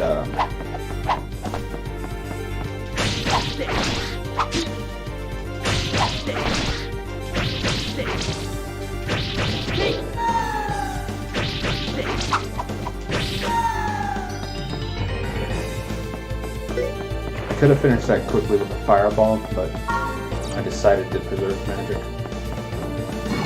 And there we got defense 3. Just makes your sword even longer and your defense even stronger. It makes it last practically forever. Ooh, went for the health, lost health instead. Still gonna go for it just because. Oh wow, I'm getting wrecked. Alright, ignore it. Disregard. 3 hits. Alright, now I gotta go back for it. Honor dictates. There we go. Losing a bunch of time there. I thought I had those decently timed. Got some zombos. We're gonna go over here and yoink this just because we need the help for later.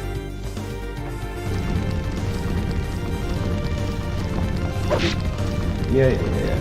It's fine. So we're actually going to cheese this a little bit. We're going to use stealth. Grab that bolt magic. And open the door. So now we're on Grisamseus. I don't know how you pronounce that name. They just like threw a bunch of text up there. He's a spellcaster. He's kind of annoying. If you're too close to him when he spawns, he will teleport. Although I feel like it's just kind of arbitrary. I got caught in a sliding position there.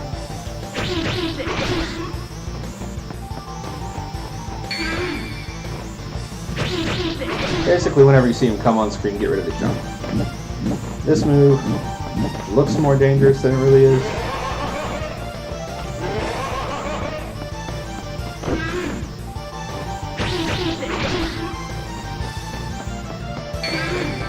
He's being nicer now.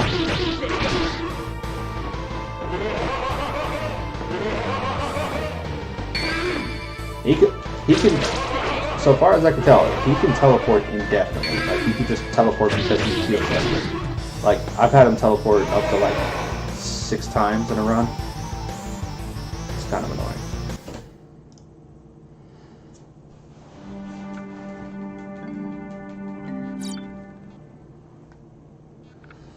He doesn't die though. You just let him go. You're like, yo, I don't know what you're trying to do, but be gone, thought. And you never see him for the rest of the game. He's just gone forever. You let him live. And it never comes back to bite you for once. So now we're in the Demon's Lair. Or on our way to the Demon's Lair. Here we have to use the platforms. I wish I could see stealth choose this. Actually, I think we're gonna try it. Oh, that's why. I completely forgot. 1, I can hardly tell where I am when using stealth, so it's hard to line these up. But 2, we need the platforms to get up here. So, waste of magic, it's okay. Got overzealous. just gonna do it. We gotta cut north to go get a key.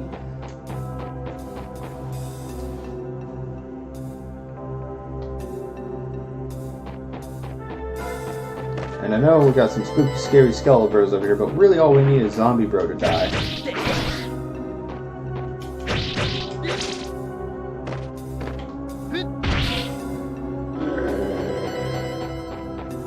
And with the death of zombie bro, we get our key and we get out of dodge. Skeletons can't actually be killed unless you use health magic, which costs a ton. It just isn't worth it.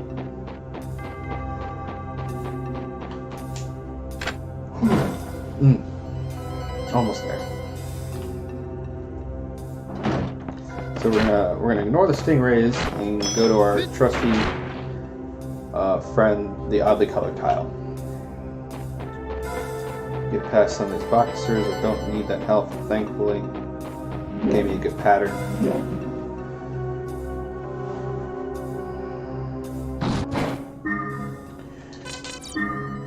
Time to bully rock demons again. It's like my favorite thing to do. He just never learns. Ever.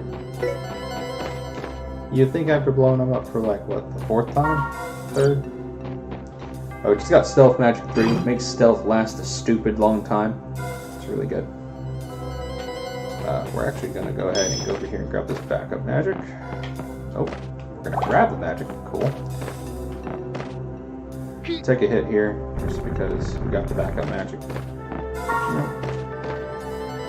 hop up here, grab the lithograph, hit that switch, pop stealth.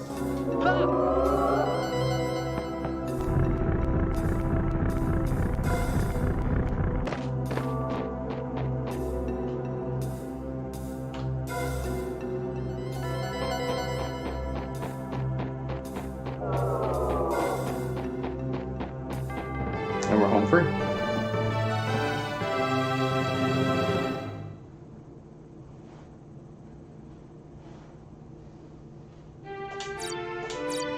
Onto the force field. I still don't know why this is called a force field. I don't think you actually see any such thing during your run. It is what it is.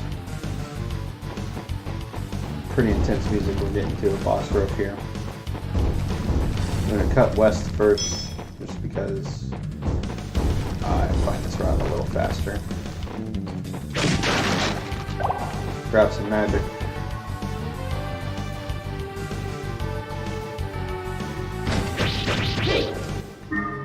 And pop some thunder magic here.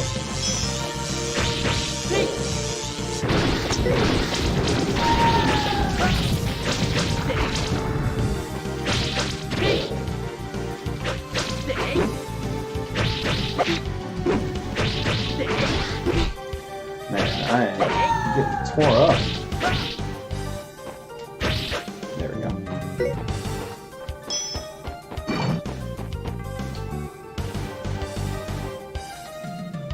We'll run up here and grab a pendant. HP, there's an MP30 right here. We're going to use this. Top off. There's health in that crate if I need it on the way back. Shouldn't. Or I will if I keep doing dumb stuff like that. There we go.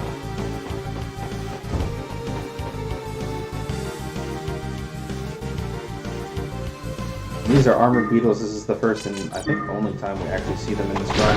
We're gonna abuse the crap out of thunder.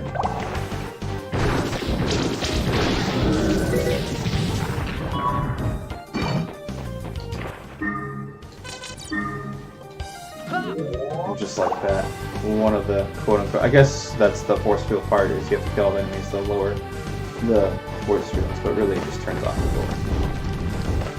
So it's fine.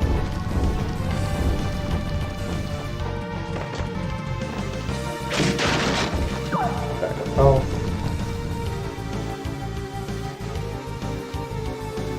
Run past all this mess this time, because I don't feel like fighting that.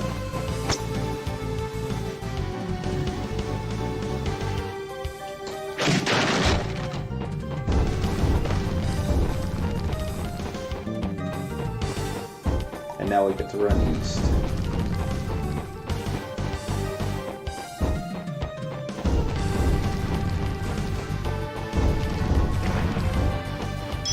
Nope, it was north. Rookie move, but it's okay. There's nothing of real consequence in here. We got 2 sorceresses, a couple hammer blows, seals the deal. Go back to this magic, because that one will disappear.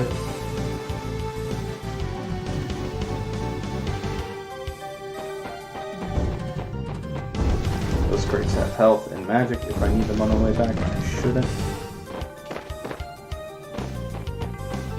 There's backup health right there.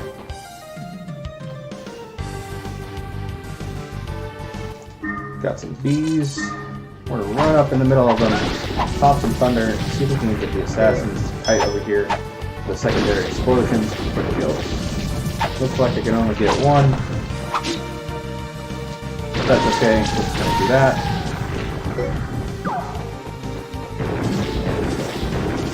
I will grab the backup magic on the way out.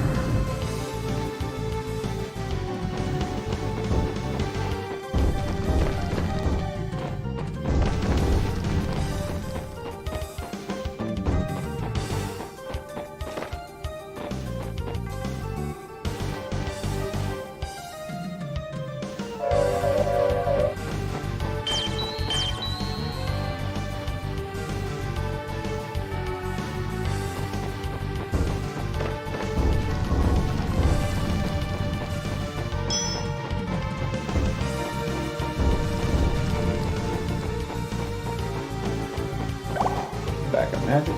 Oop.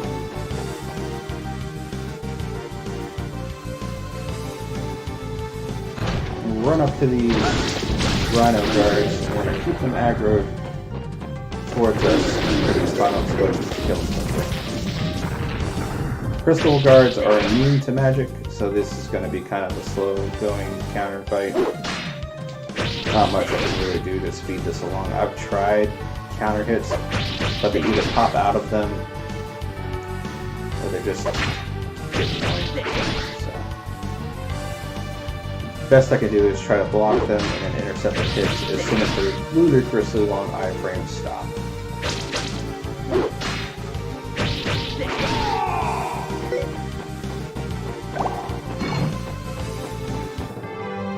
And that's it for the force wheel.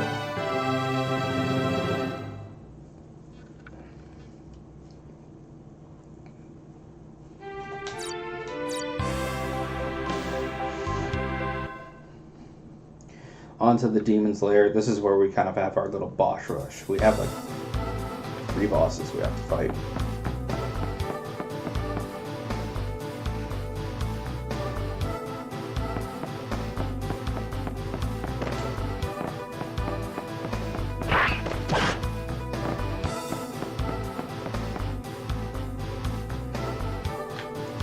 Up here we have another Crystal Knight. We also have some ghouls that will try to interfere with our fight to make it a little more annoying. Actually, we're just going to beat the hits, just because.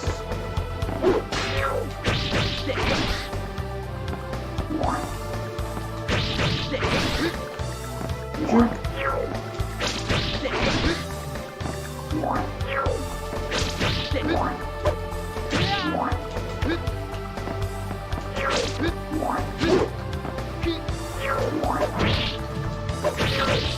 Getting hit with those tools is no fun. They slow you down ridiculously. But that was actually was a pretty good run.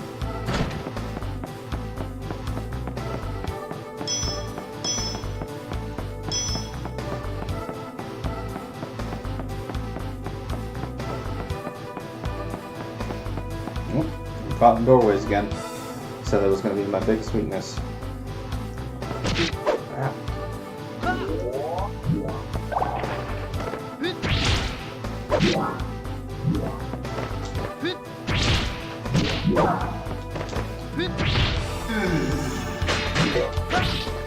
Ooh, jump.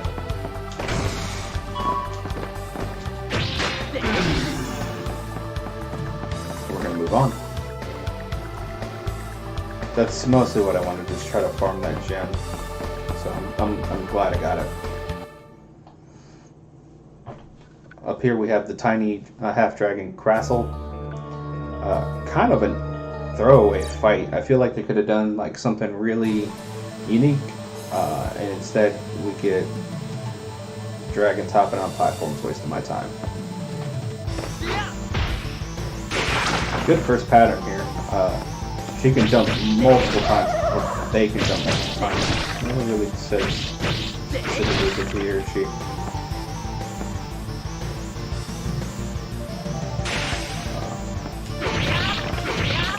Nope, fireball.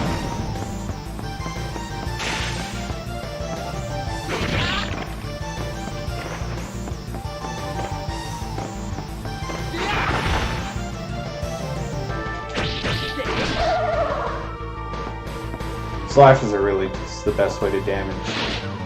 I can't go into a stun combo either because regardless it'll do that slow down time run thing, which is rather unfortunate. It is what it is.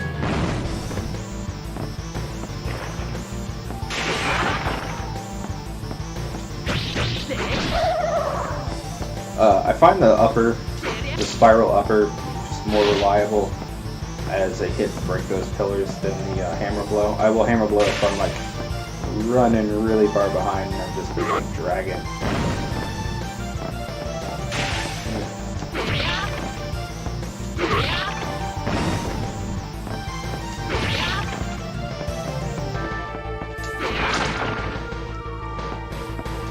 You can tell they're going to stop on a platform just when they, when Crassel just kind of like idles there for more than like a second. Any less time, and you know they're just going to tend to jump like pretty instantaneously. I'm wasting my time here with these moves. You start to get to jumping.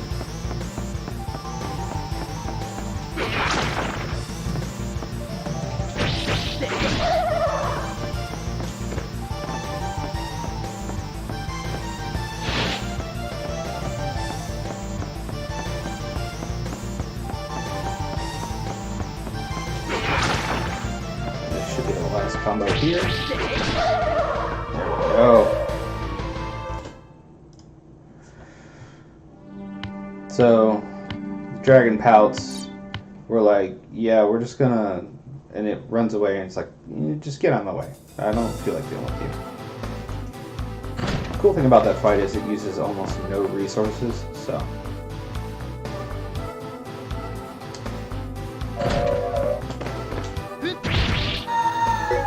I like killing the sorceresses just because they can be a nuisance. Thankfully, this lever up here in the top left opens the door. There's 3 levers in that room. Top left is always going to be the one that opens it.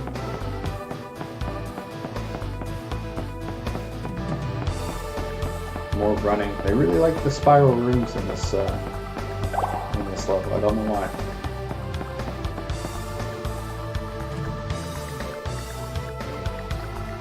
We got 2 iron giants in this room. We're going to use the crap out of thunder since we have a little extra magic. Managed to get a double hit off on one of them, but the other one is just like, no, I don't feel like it. Which way did he go, George? He just kind of wanders off.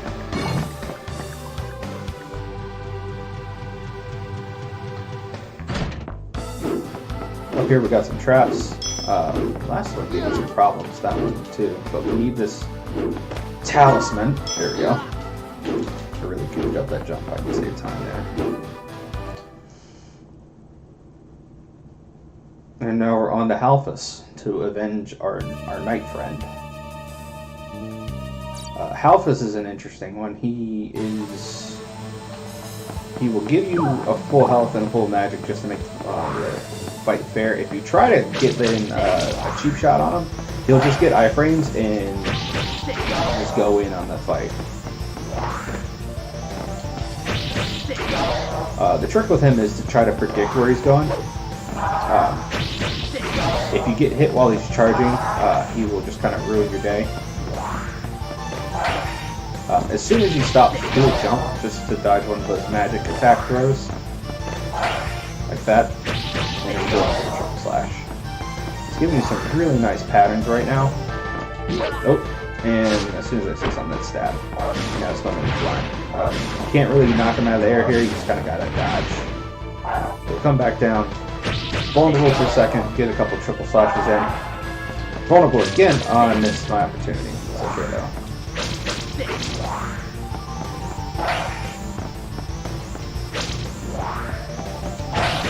I really want to see him going for those magic throws, just because they leave him vulnerable for the most amount of time. They're the easiest thing in the world to dodge. Unlike that counter right there.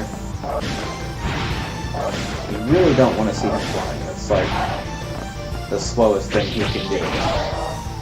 But there we go, that's the fight. Pretty quick Halfus.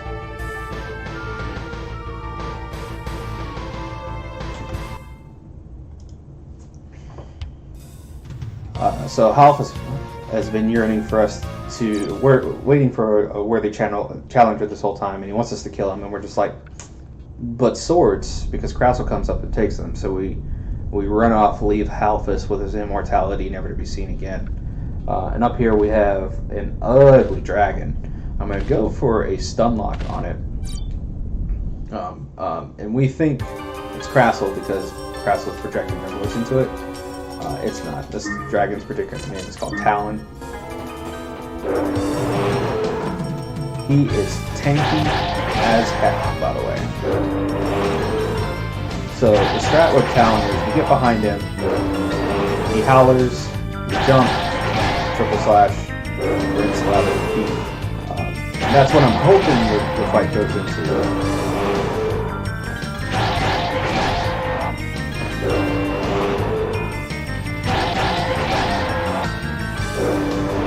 This is not what I wanted right here. We'll see if this works.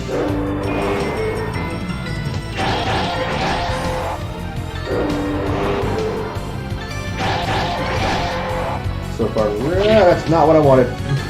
That's what I was trying to avoid. We're going to try to get around him. Right now it's just spawning out.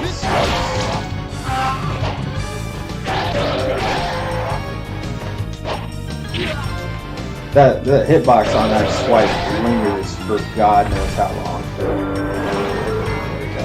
Back to our good old tried and true pattern.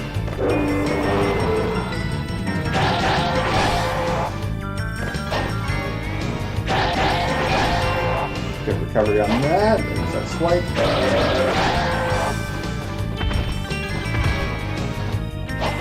Woo! Say no to swipes, kids. And now Talon's head will grow out from his weird mouth. And his voice will get higher pitched. Same pattern, I just need to not be stupid. And we should have this fight. I said, don't be stupid.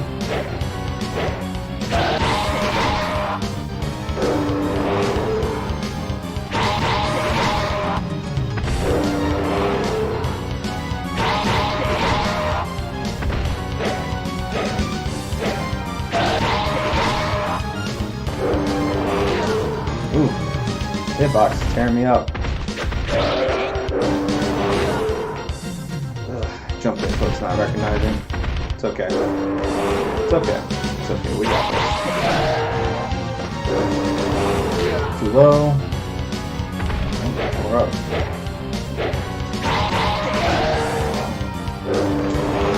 Just gotta remember to jump basically as soon as it powers.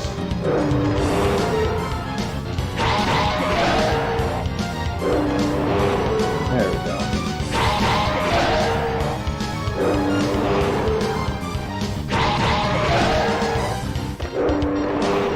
Too late. It's okay. This is fine. We're up. There we go. Whew. Swag fireball for the finish.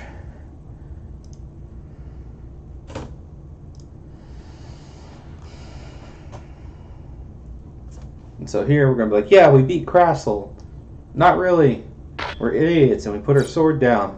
And Krasl's going to steal it and hurt us. So we've Mihail's gone missing, and it's up to his twin sister Anna to come save the day.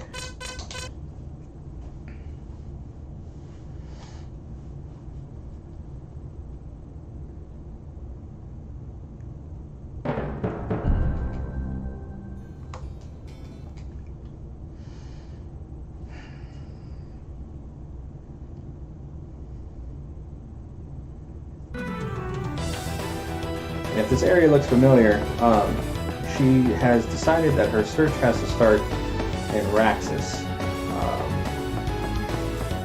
Just because that was the last place she heard from her twin brother. Now, if you don't recognize the sword, it's okay.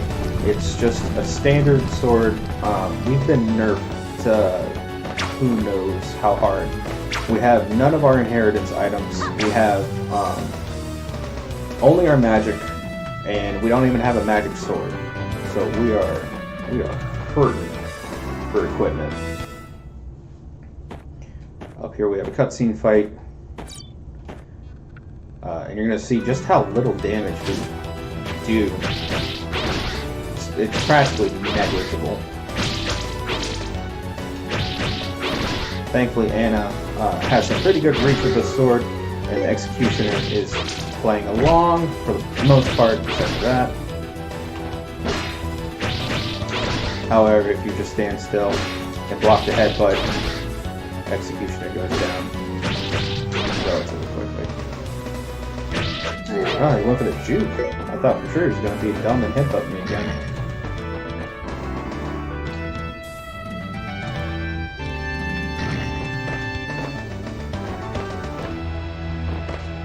Oh, I didn't get enough distance on that. It's okay though. I have a strategy for the next run. So up here is a pretty scary fight. We have our first instance of a winged demon. They have a ton of health. But what we're going to do is we're just going to pop a heal here. It's going to take out a lot of the winged demon's health. And then we're going to go for behind knockdown strats. We'll take care of the zombies at our leisure. This winged demon, if it gets off the ground, can be a real nightmare to fight.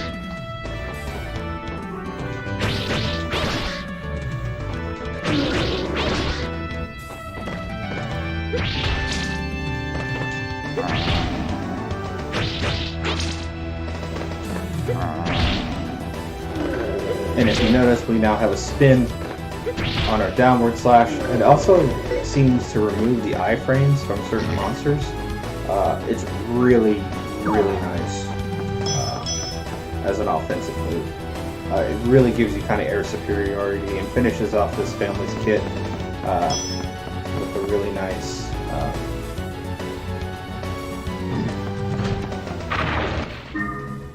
smooth set. I'm going to run up here to this and we're going to try to corral her into the wall with these explosions, just because I don't think we can actually take her. Thankfully, our thunder explosions are just large enough to keep her at bay at the wall, so we can kind of trap her here. Fight over.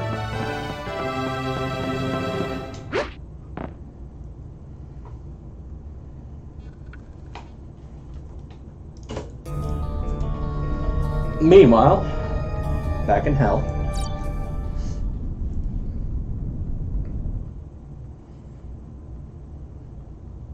We're gonna move on to the castle. Going back where it all began.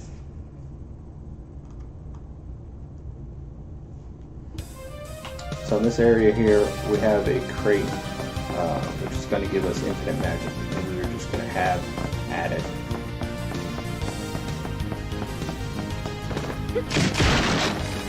This one right here.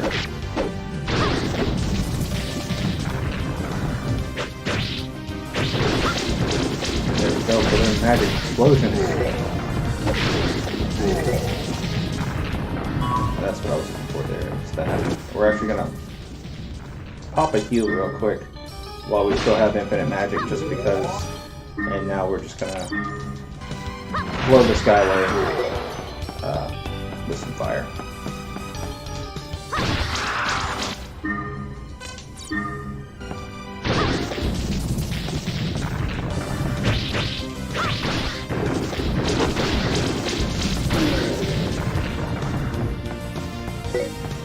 Really nice fight there. That Rhinoid can be a real pain.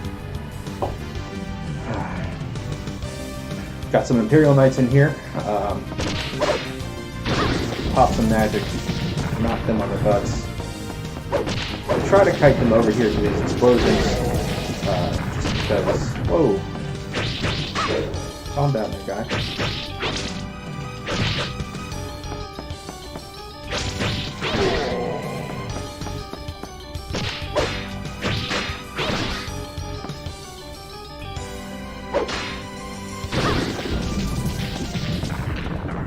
really are going to use this magic just because magic is going to be, as you can see, just way more damaging than our sword attacks. It's like we're back to hitting people with a stick.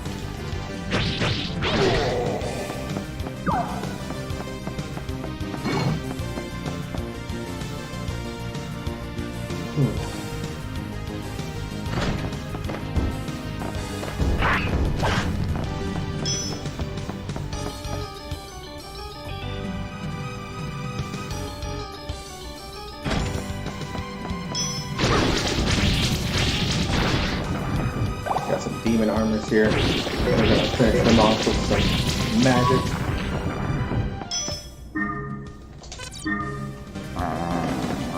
Zambos. Zambos really don't take any damage from magic that isn't fire or health. We're going to impale spam just because it's just going to work out better that way.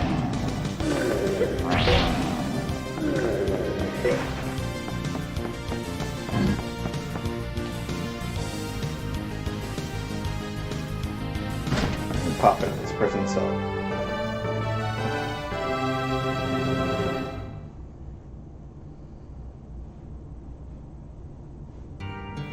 So in here we see Mikhail limping along. Clearly he's goofed and he's had a rough time of it. And we're like, you dummy, we're gonna go kill that demon for you. And save the world by going to hell.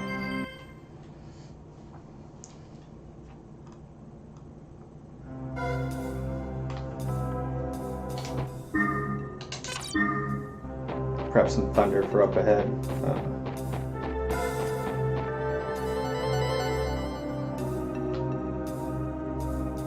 Because we got some more centaurs.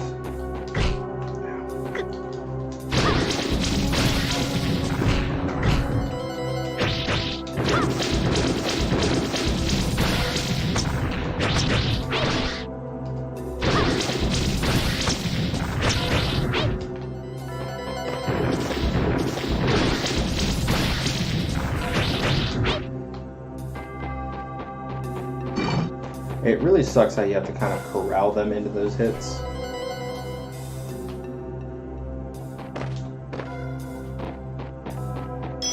Grab some health, MP over here for backup.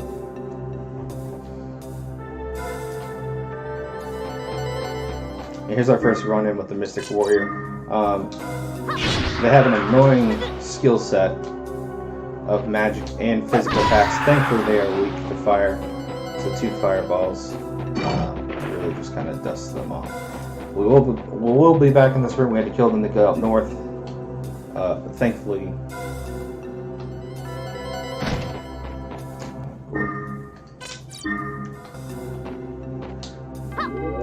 pop a heal here just for safety and because it does a crap ton of damage to these guys. And now we're on to the main fight with them. Try to trap them in corners. Get them as they stand up. They are hecka slow, standing up at least. After that, and they get in the air, it can be rather darning. Although you don't have to worry about the wake up attacks. You have like 1 counter. That's about it. Grab that gem. Strength ups are going to be super important for the last fight.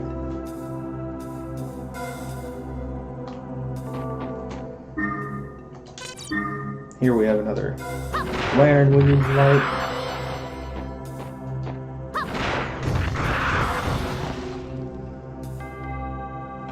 Watch that fireball a little too soon, but it's okay.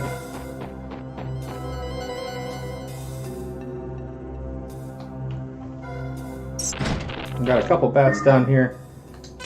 Annoying little buggers, but it's okay. What we're really worried about right here is this demon. So we're just gonna blow them up.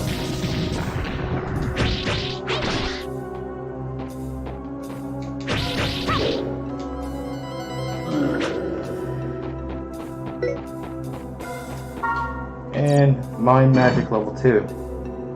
Lets us lay out more than 1 mine, but mines are super slow. Let's take a hit here intentionally just so we can get some magic back. And because it's up right here.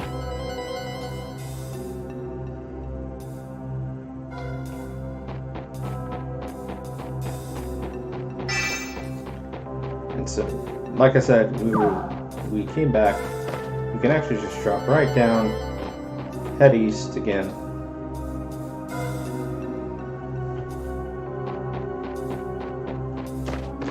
Disregard her.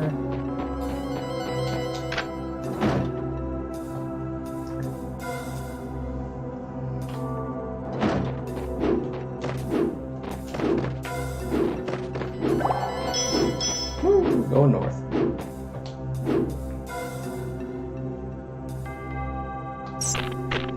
So, you would think I would just go ahead and pop the Thunder Magic right away, but we actually need to hit that switch. So saving it so we can use the Thunder to activate that switch is really important.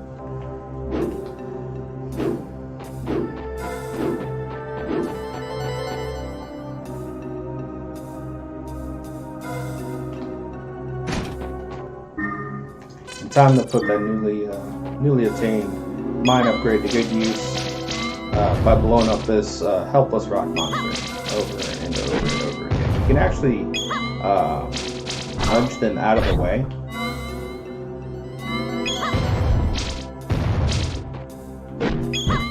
This is the first time one of these guys has given me much trouble.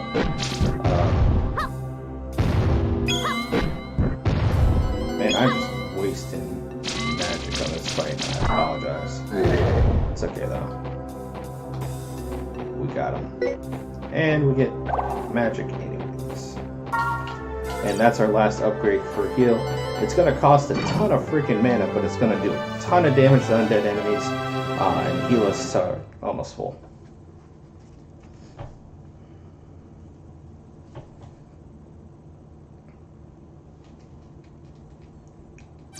Here we're going to get a lore dump and get our new magic sword to end all magic swords called Ignis. And just like that, we're going to go back to being normally scaled again. Getting this magic sword is a huge relief after having to do 2 levels without one.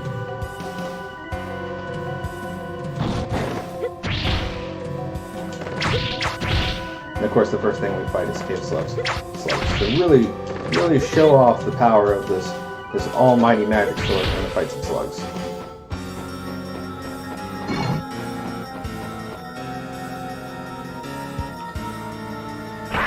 I'll go on to the south here, actually, grab another lithograph and some magic.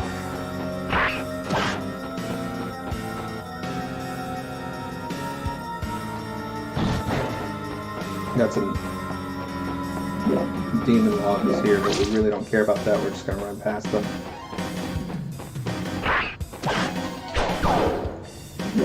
Quick dash through them to get the health. Free magic. It's free.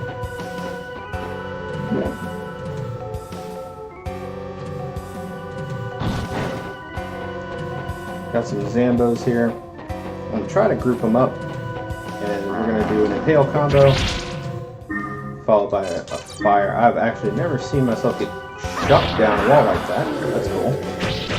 First for everything.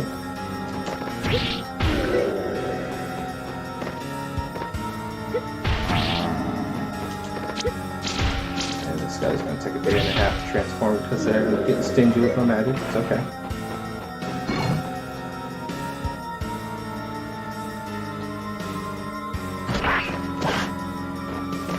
Up here there's a Cyclops to bully. He has the same basic attacks as an Imperial Knight. We're going to try to push him into these spikes just because they can hurt him while he's in iframes. Ooh. Usually that's like a pretty free dodge right there.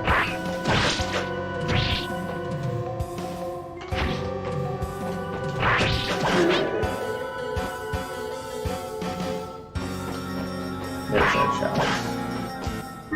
We'll go ahead and prep the heal because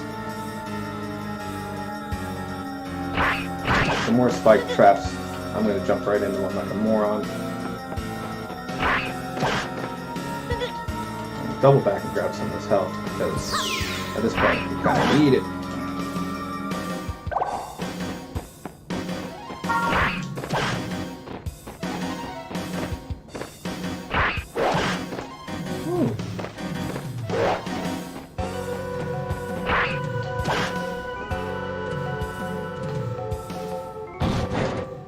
This knight here, despite him being red, actually hates magic with a bloody passion. So we're going to run up to him, pop a thunder right in his face, and then casually walk away as those explode and just kill him.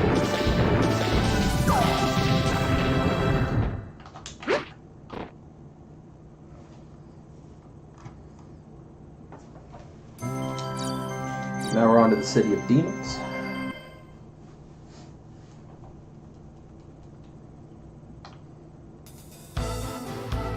Now the cool part about having Ignis is Ignis actually boosts the crap out of your magic as well.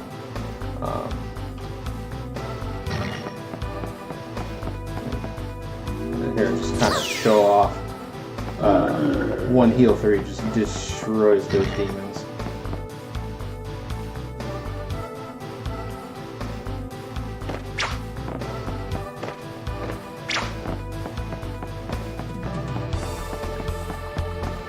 Now up north is the exit, but we can't actually go there yet. We need a key to the city, and so I'm going to break one of these crates. I don't remember which one. If there it is, we're going to append it and move on with our lives.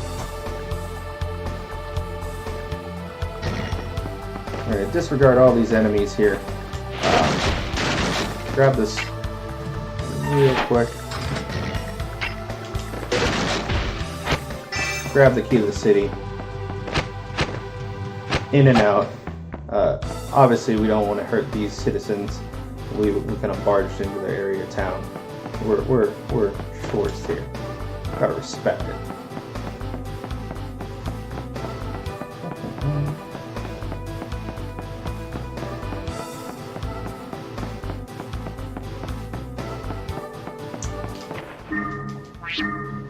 Free magic right here.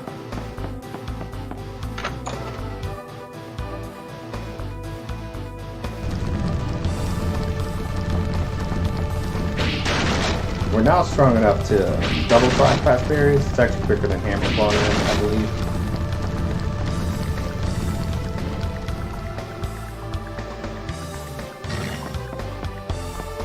And disregard these guys real quick. I need this eyeful because this eyeful will.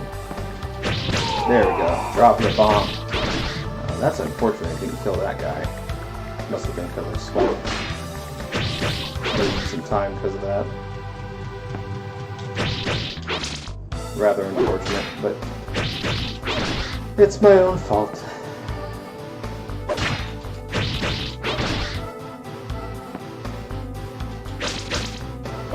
Oh, the iframes on these guys are ridiculous. For them to dodge a bomb just kind of speaks to just how long those last. We'll prep a fireball here. Just because we have a Mystic Knight and a couple Paladins up ahead.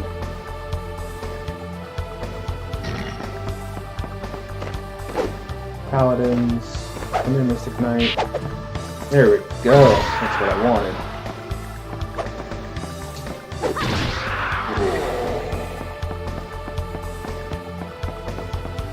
Although fire is the quickest magic, and it costs the light, at least it has the least lingering hitbox. I really only use it when I know I can one or two shot enemies. Up here we have a mandatory shop because there are shops in hell.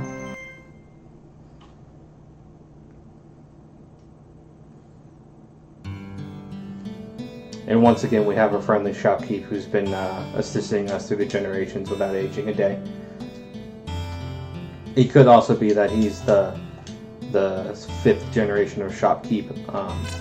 I refuse to believe that because I don't think anybody can look that similar to their parents. It's just no. Wouldn't go much further if I were you. The demons are acting up. I'm just going to casually drop to the demons. The ruler of the demons is going to be resurrected. Oh no! I'd better close up my shop and leave then. You better run too, missy. Again, this is why we don't shop. Even if the upgrades were going to be worth it, it's just so long. That is like 3 minutes of just unskippable dialogue. So we're going to the demonic forest.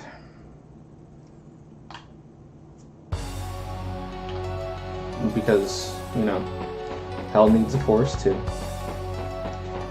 This part of the run is going to be a little technical just because I have to use stealth for platforming. Because if I don't, I have to drop down and circle back and do a lot of stuff that's going to eat up a lot of time. However, if done correctly, I won't have to pull any switches or levers, and we can just move on. There we go. Sweet. First part's over. Those baby dragons there are vicious. This dragonette's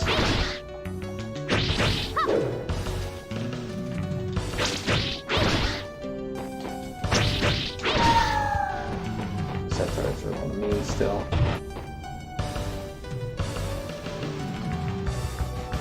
I'm just gonna sprint past these zombos. Don't really need to fight these guys.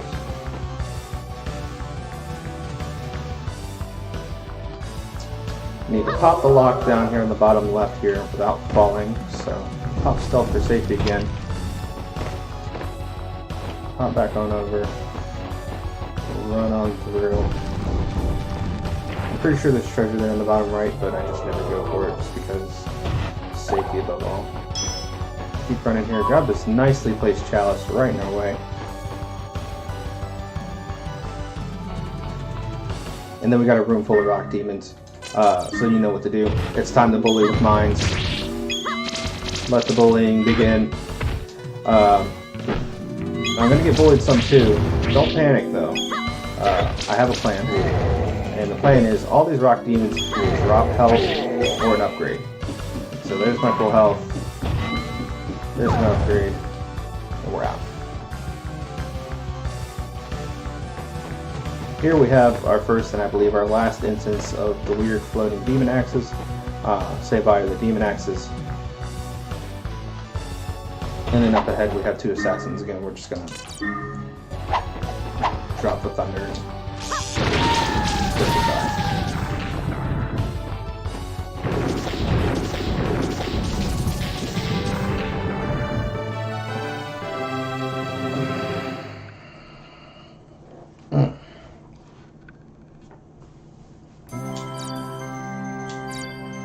Last chance for shop, but we don't need it because they take forever. We're going into the dungeons of eternity.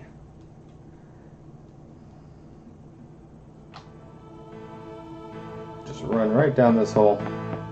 And this dungeon is aptly named the Dungeon of Eternity. Not only is it the last dungeon in the game, if you don't time everything right, it takes forever. We're going to go to the right first. I didn't actually have to fight those will-o-wisps, but I wanted a chance to get a gem. Sadly, no gem. Moving on with our lives. Grab this grab this magic. Because we are going to need magic. We're actually going to need thunder magic because we need to light 4 tridents to get that big door open.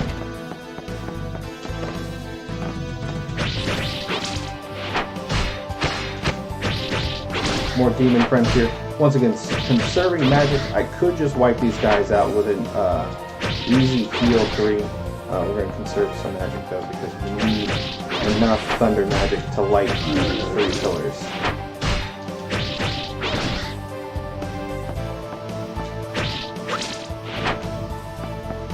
First it's going to run away. Wasting my time, dude. Gem though, worth it.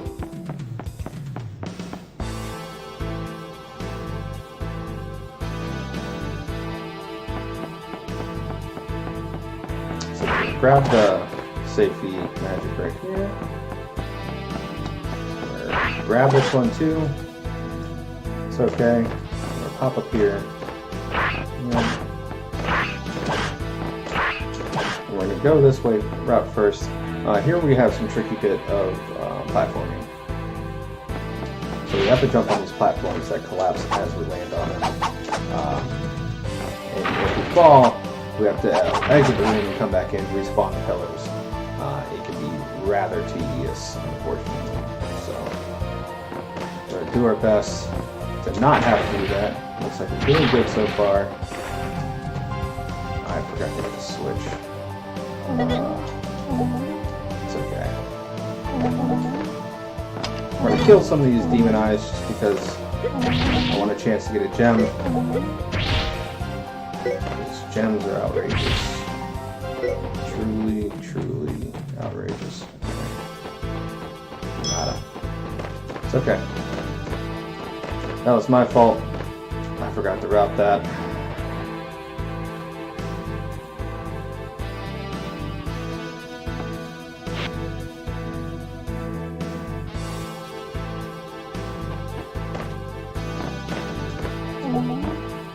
Woo! Frame perfect. Okay, it's not actually frame perfect. Sounds impressive though. So there's Triton number 1 activated. We're going to pop down here, grab one of these neato magic powers, pop a heal, and you can actually conserve some of your magic power by popping out a heal as soon as you pop into the menu, as soon as you pop heal. Pop down here, grab a pendant.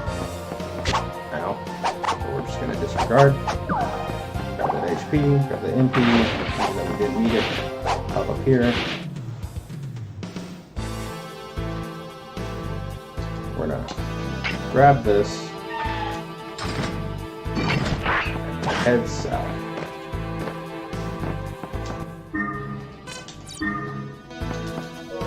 Pop some stealth.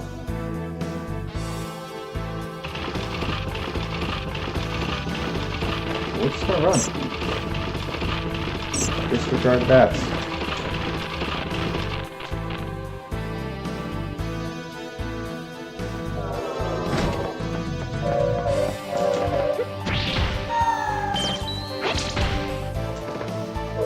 Oh, that was my bad. I've never missed a sorceress like that before. Go for blue magic 2. I don't, like I said, I don't use blizzard in this run unless it's absolutely necessary, and even then, I try to use stealth just because stealth has a nicer effect that lasts longer. Mostly just because the cast time for blizzard lasts forever. If that's what you're going for, cool. But you have to stand in place for that entire cast, and it's just annoying. So we're going to try to catch this cycle, miss it. We're going to fight some convicts while we wait.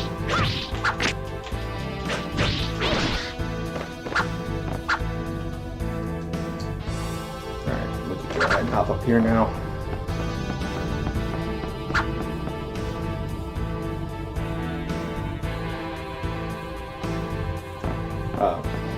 This area wants me to do a block puzzle, but double jumps are OP, so we're just going to do that. We're going to wait to grab that full health on the way back, and that magic just because of what we have to fight in here, which is Mushroom Boss.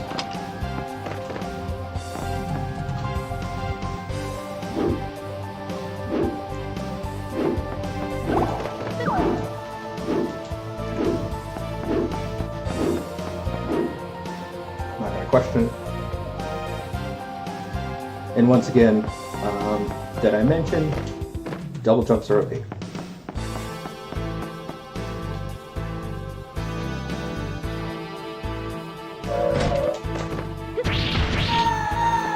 We'll time impale. It's a succeed.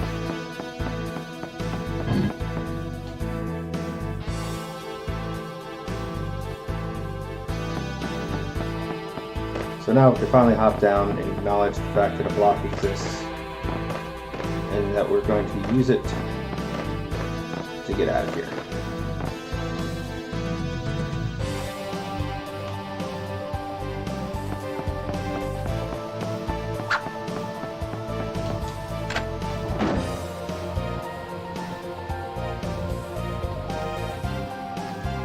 run over here, pop this thunder, activate this switch, pop down here to this corner,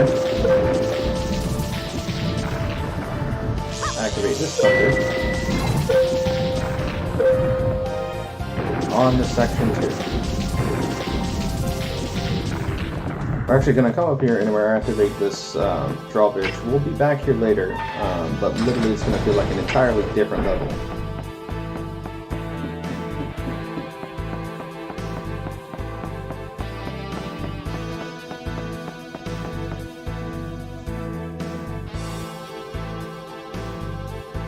Some bats into a crystal beam, crystalite.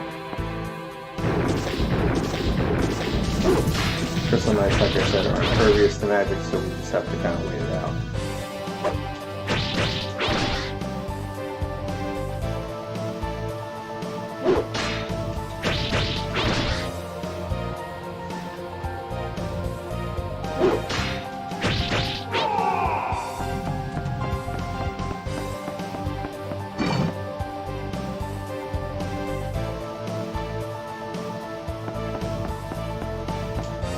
Two flesh demons here. Pop a thunder just from the knockback and just kind of going. Our last Mystic Knight, I believe, in sending off a fireball dice, gave us a parting gift of MP. And who am I to dislike such a gift?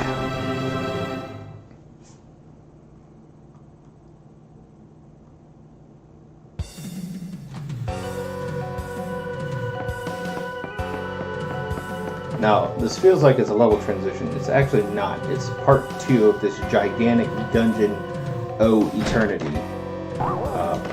And what's one of the number 1 minions you find in hell? Starfish. Starfish truly are the minions of demons. Now, see that MP out in the corner? I'm actually going to save it for later.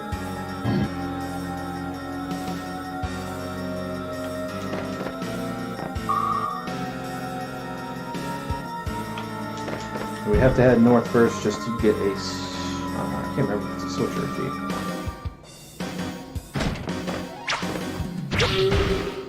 key. Got some jerk archers here.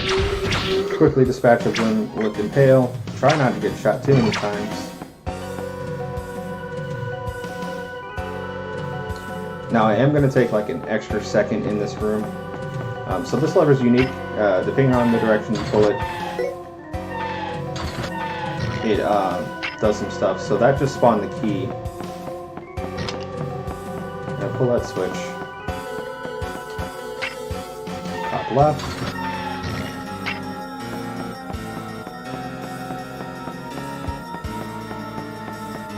And hit the switch to spawn a chalice. I can't actually get into that room right now. I have to go a really roundabout way. But I spawned that chalice, one for safety, just because it kind of rounds out my health and magic to be even for the final fight. But also, it literally takes like 10 seconds. Really not that much of a time loss, especially for safety, because if I die on the final fight, it can be a pretty lengthy fight. So I would rather not die on that last fight, if at all possible. Another statue monster. This time we happen to have a magic sword with us, so disrespect with 2 mines is all we're gonna need. Spawn a third on accident and held the button too long. That can happen.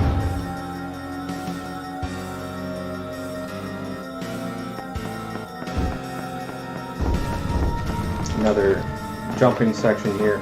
Nothing really much to talk about. We can grab that magic right there if we want. And this one.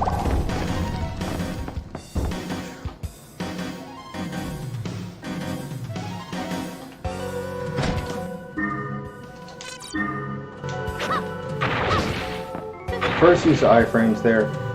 Got me past the first pillar. I wanted to actually kind of get over here so I could kill all 4 enemies. Just kind of get in and out.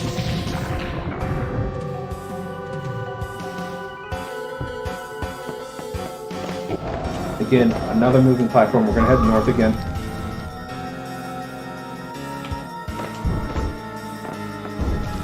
Make sure we don't barbecue ourselves.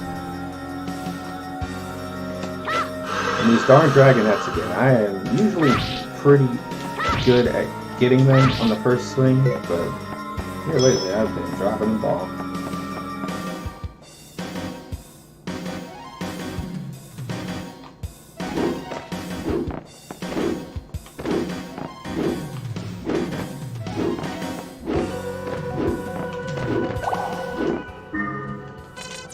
Here we're going to abuse magic to its fullest.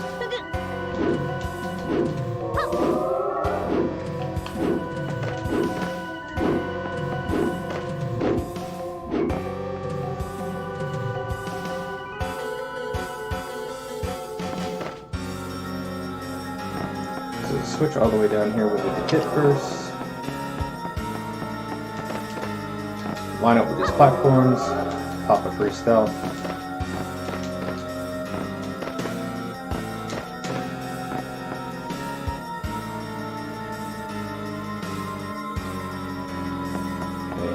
Here's that room with the chalice and key. So we're almost there. We now have the key to go all the way back to where we were.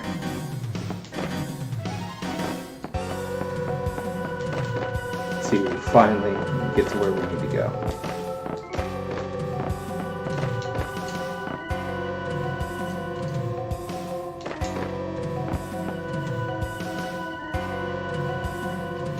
Pop a stealth here and drop down because there's a magic refill down underneath of me. Helpful. It's okay though. Running across this is faster.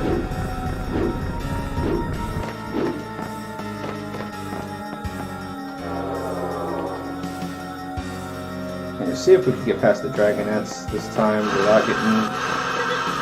Oof. Man, they're on it today. Okay though.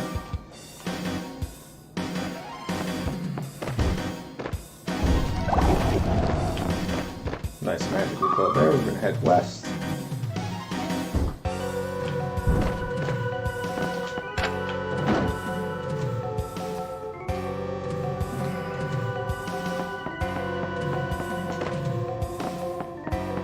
The lone mushroom boss waiting to stop us.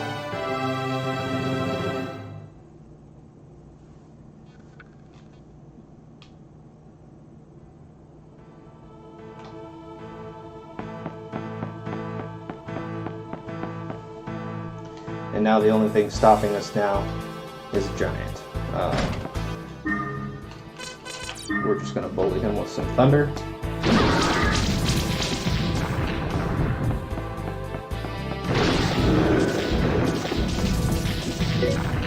Grab a key.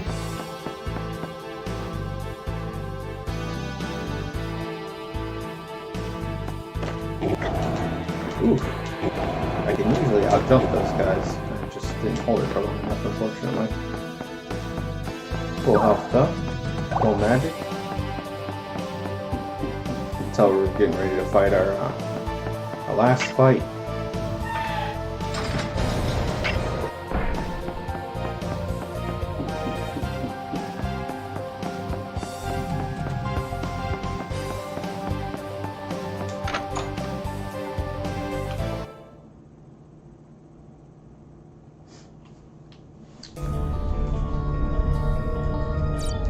Second verse, same as the first.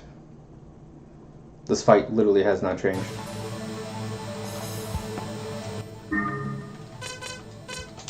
Perfect heal.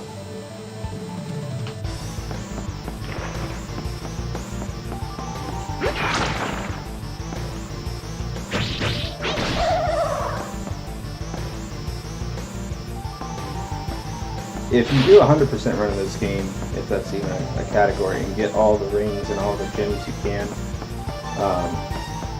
this fight really is trivialized by the fact that it only has 4 phases. Like literally just kill her in 4 cycles. But it looks like we'll be able to do it in 5.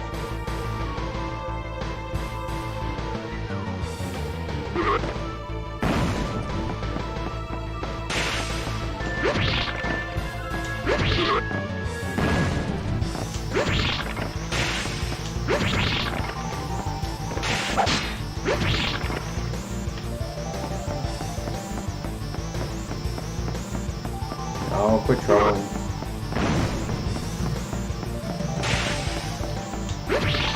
Wasting my time.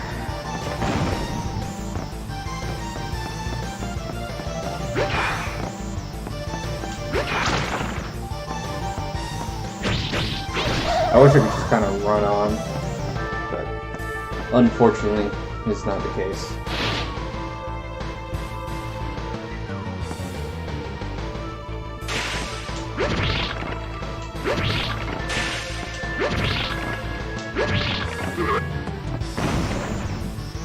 Come on, do the jumping.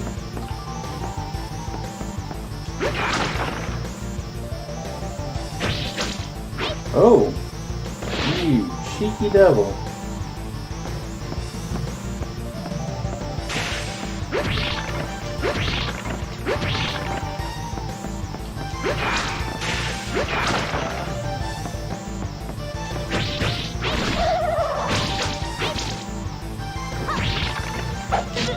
Ooh. I don't think I've ever gotten hit by a skeleton in this phase.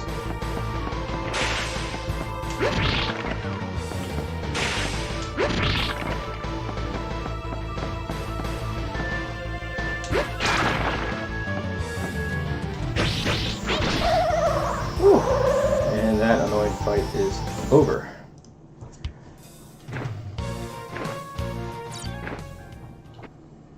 And now we leave her, or it, to die. Slowly, painfully, pretty brutally. On to the last fight. And then, you know, minus the technical difficulties, it's been a pretty good run.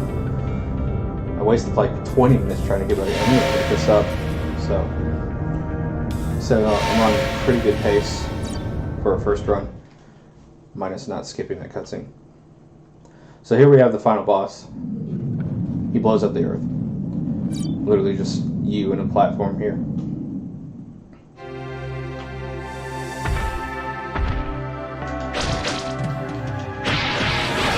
The trick to fighting him is to fight him head on, mostly because those head swings are the easiest move of his to dodge.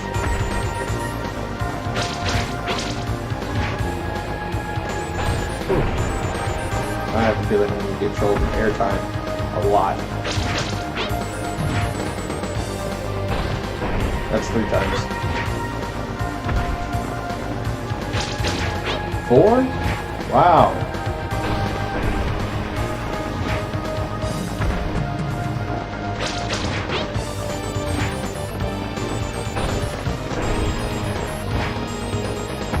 Maybe I just need to let him land for a second. There we go.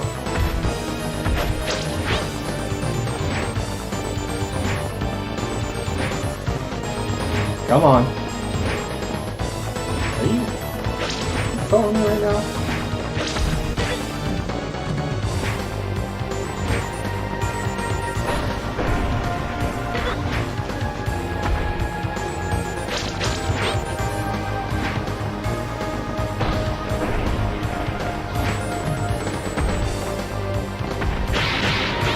There we go.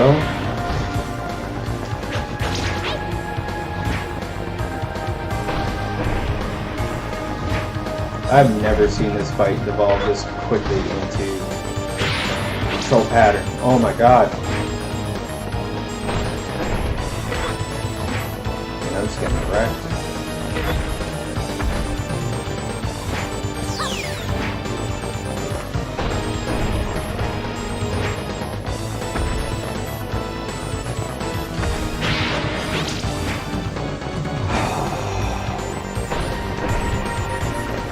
Come on.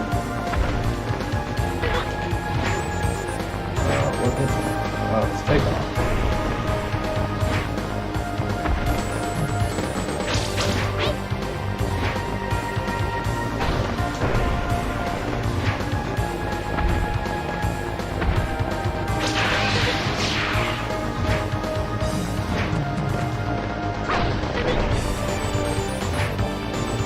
Hello?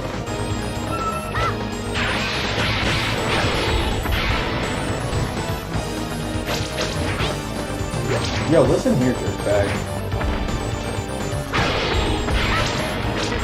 You dragging this out is not gonna make this go any better.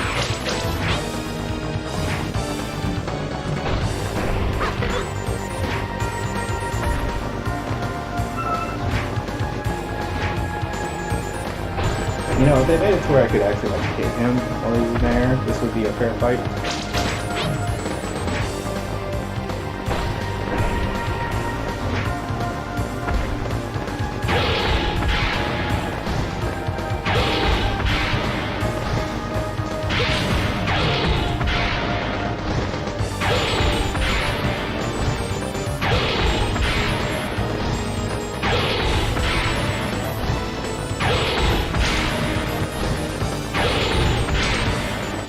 Yo, them impale strats though.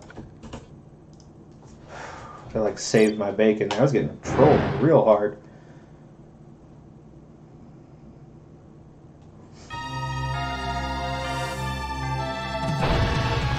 Hello, Fuego.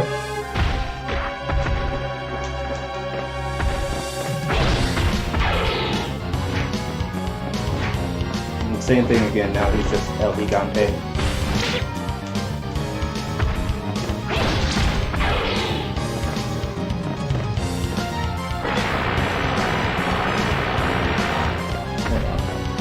Pop a baby heal. Get in there. We in it to win it now, boys. Got him on the ropes.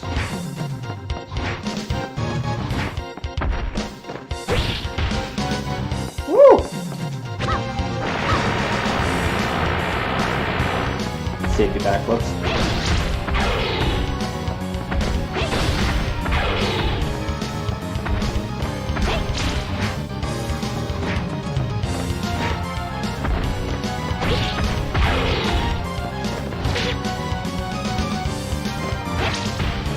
The rudest of slaps.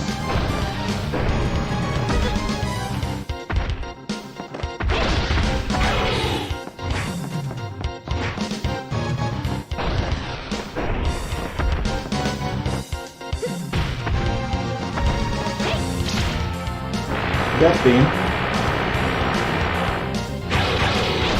And get up under his feet, actually.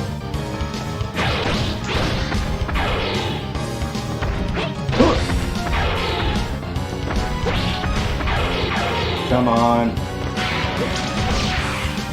Right in the head. And 313. That is awesome for a first run. I am stoked. That is an awful sound. Oh, wow. I can't believe that's a real time.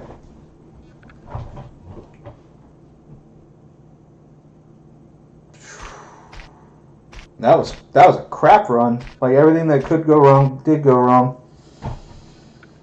Wow.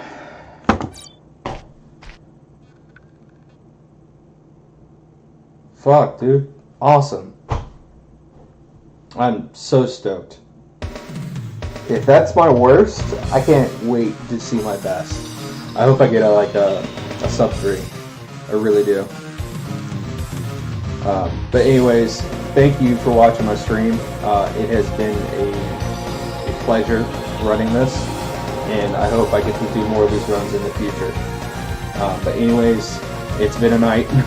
I need to analyze this and kind of see where I can improve. Y'all have a great night.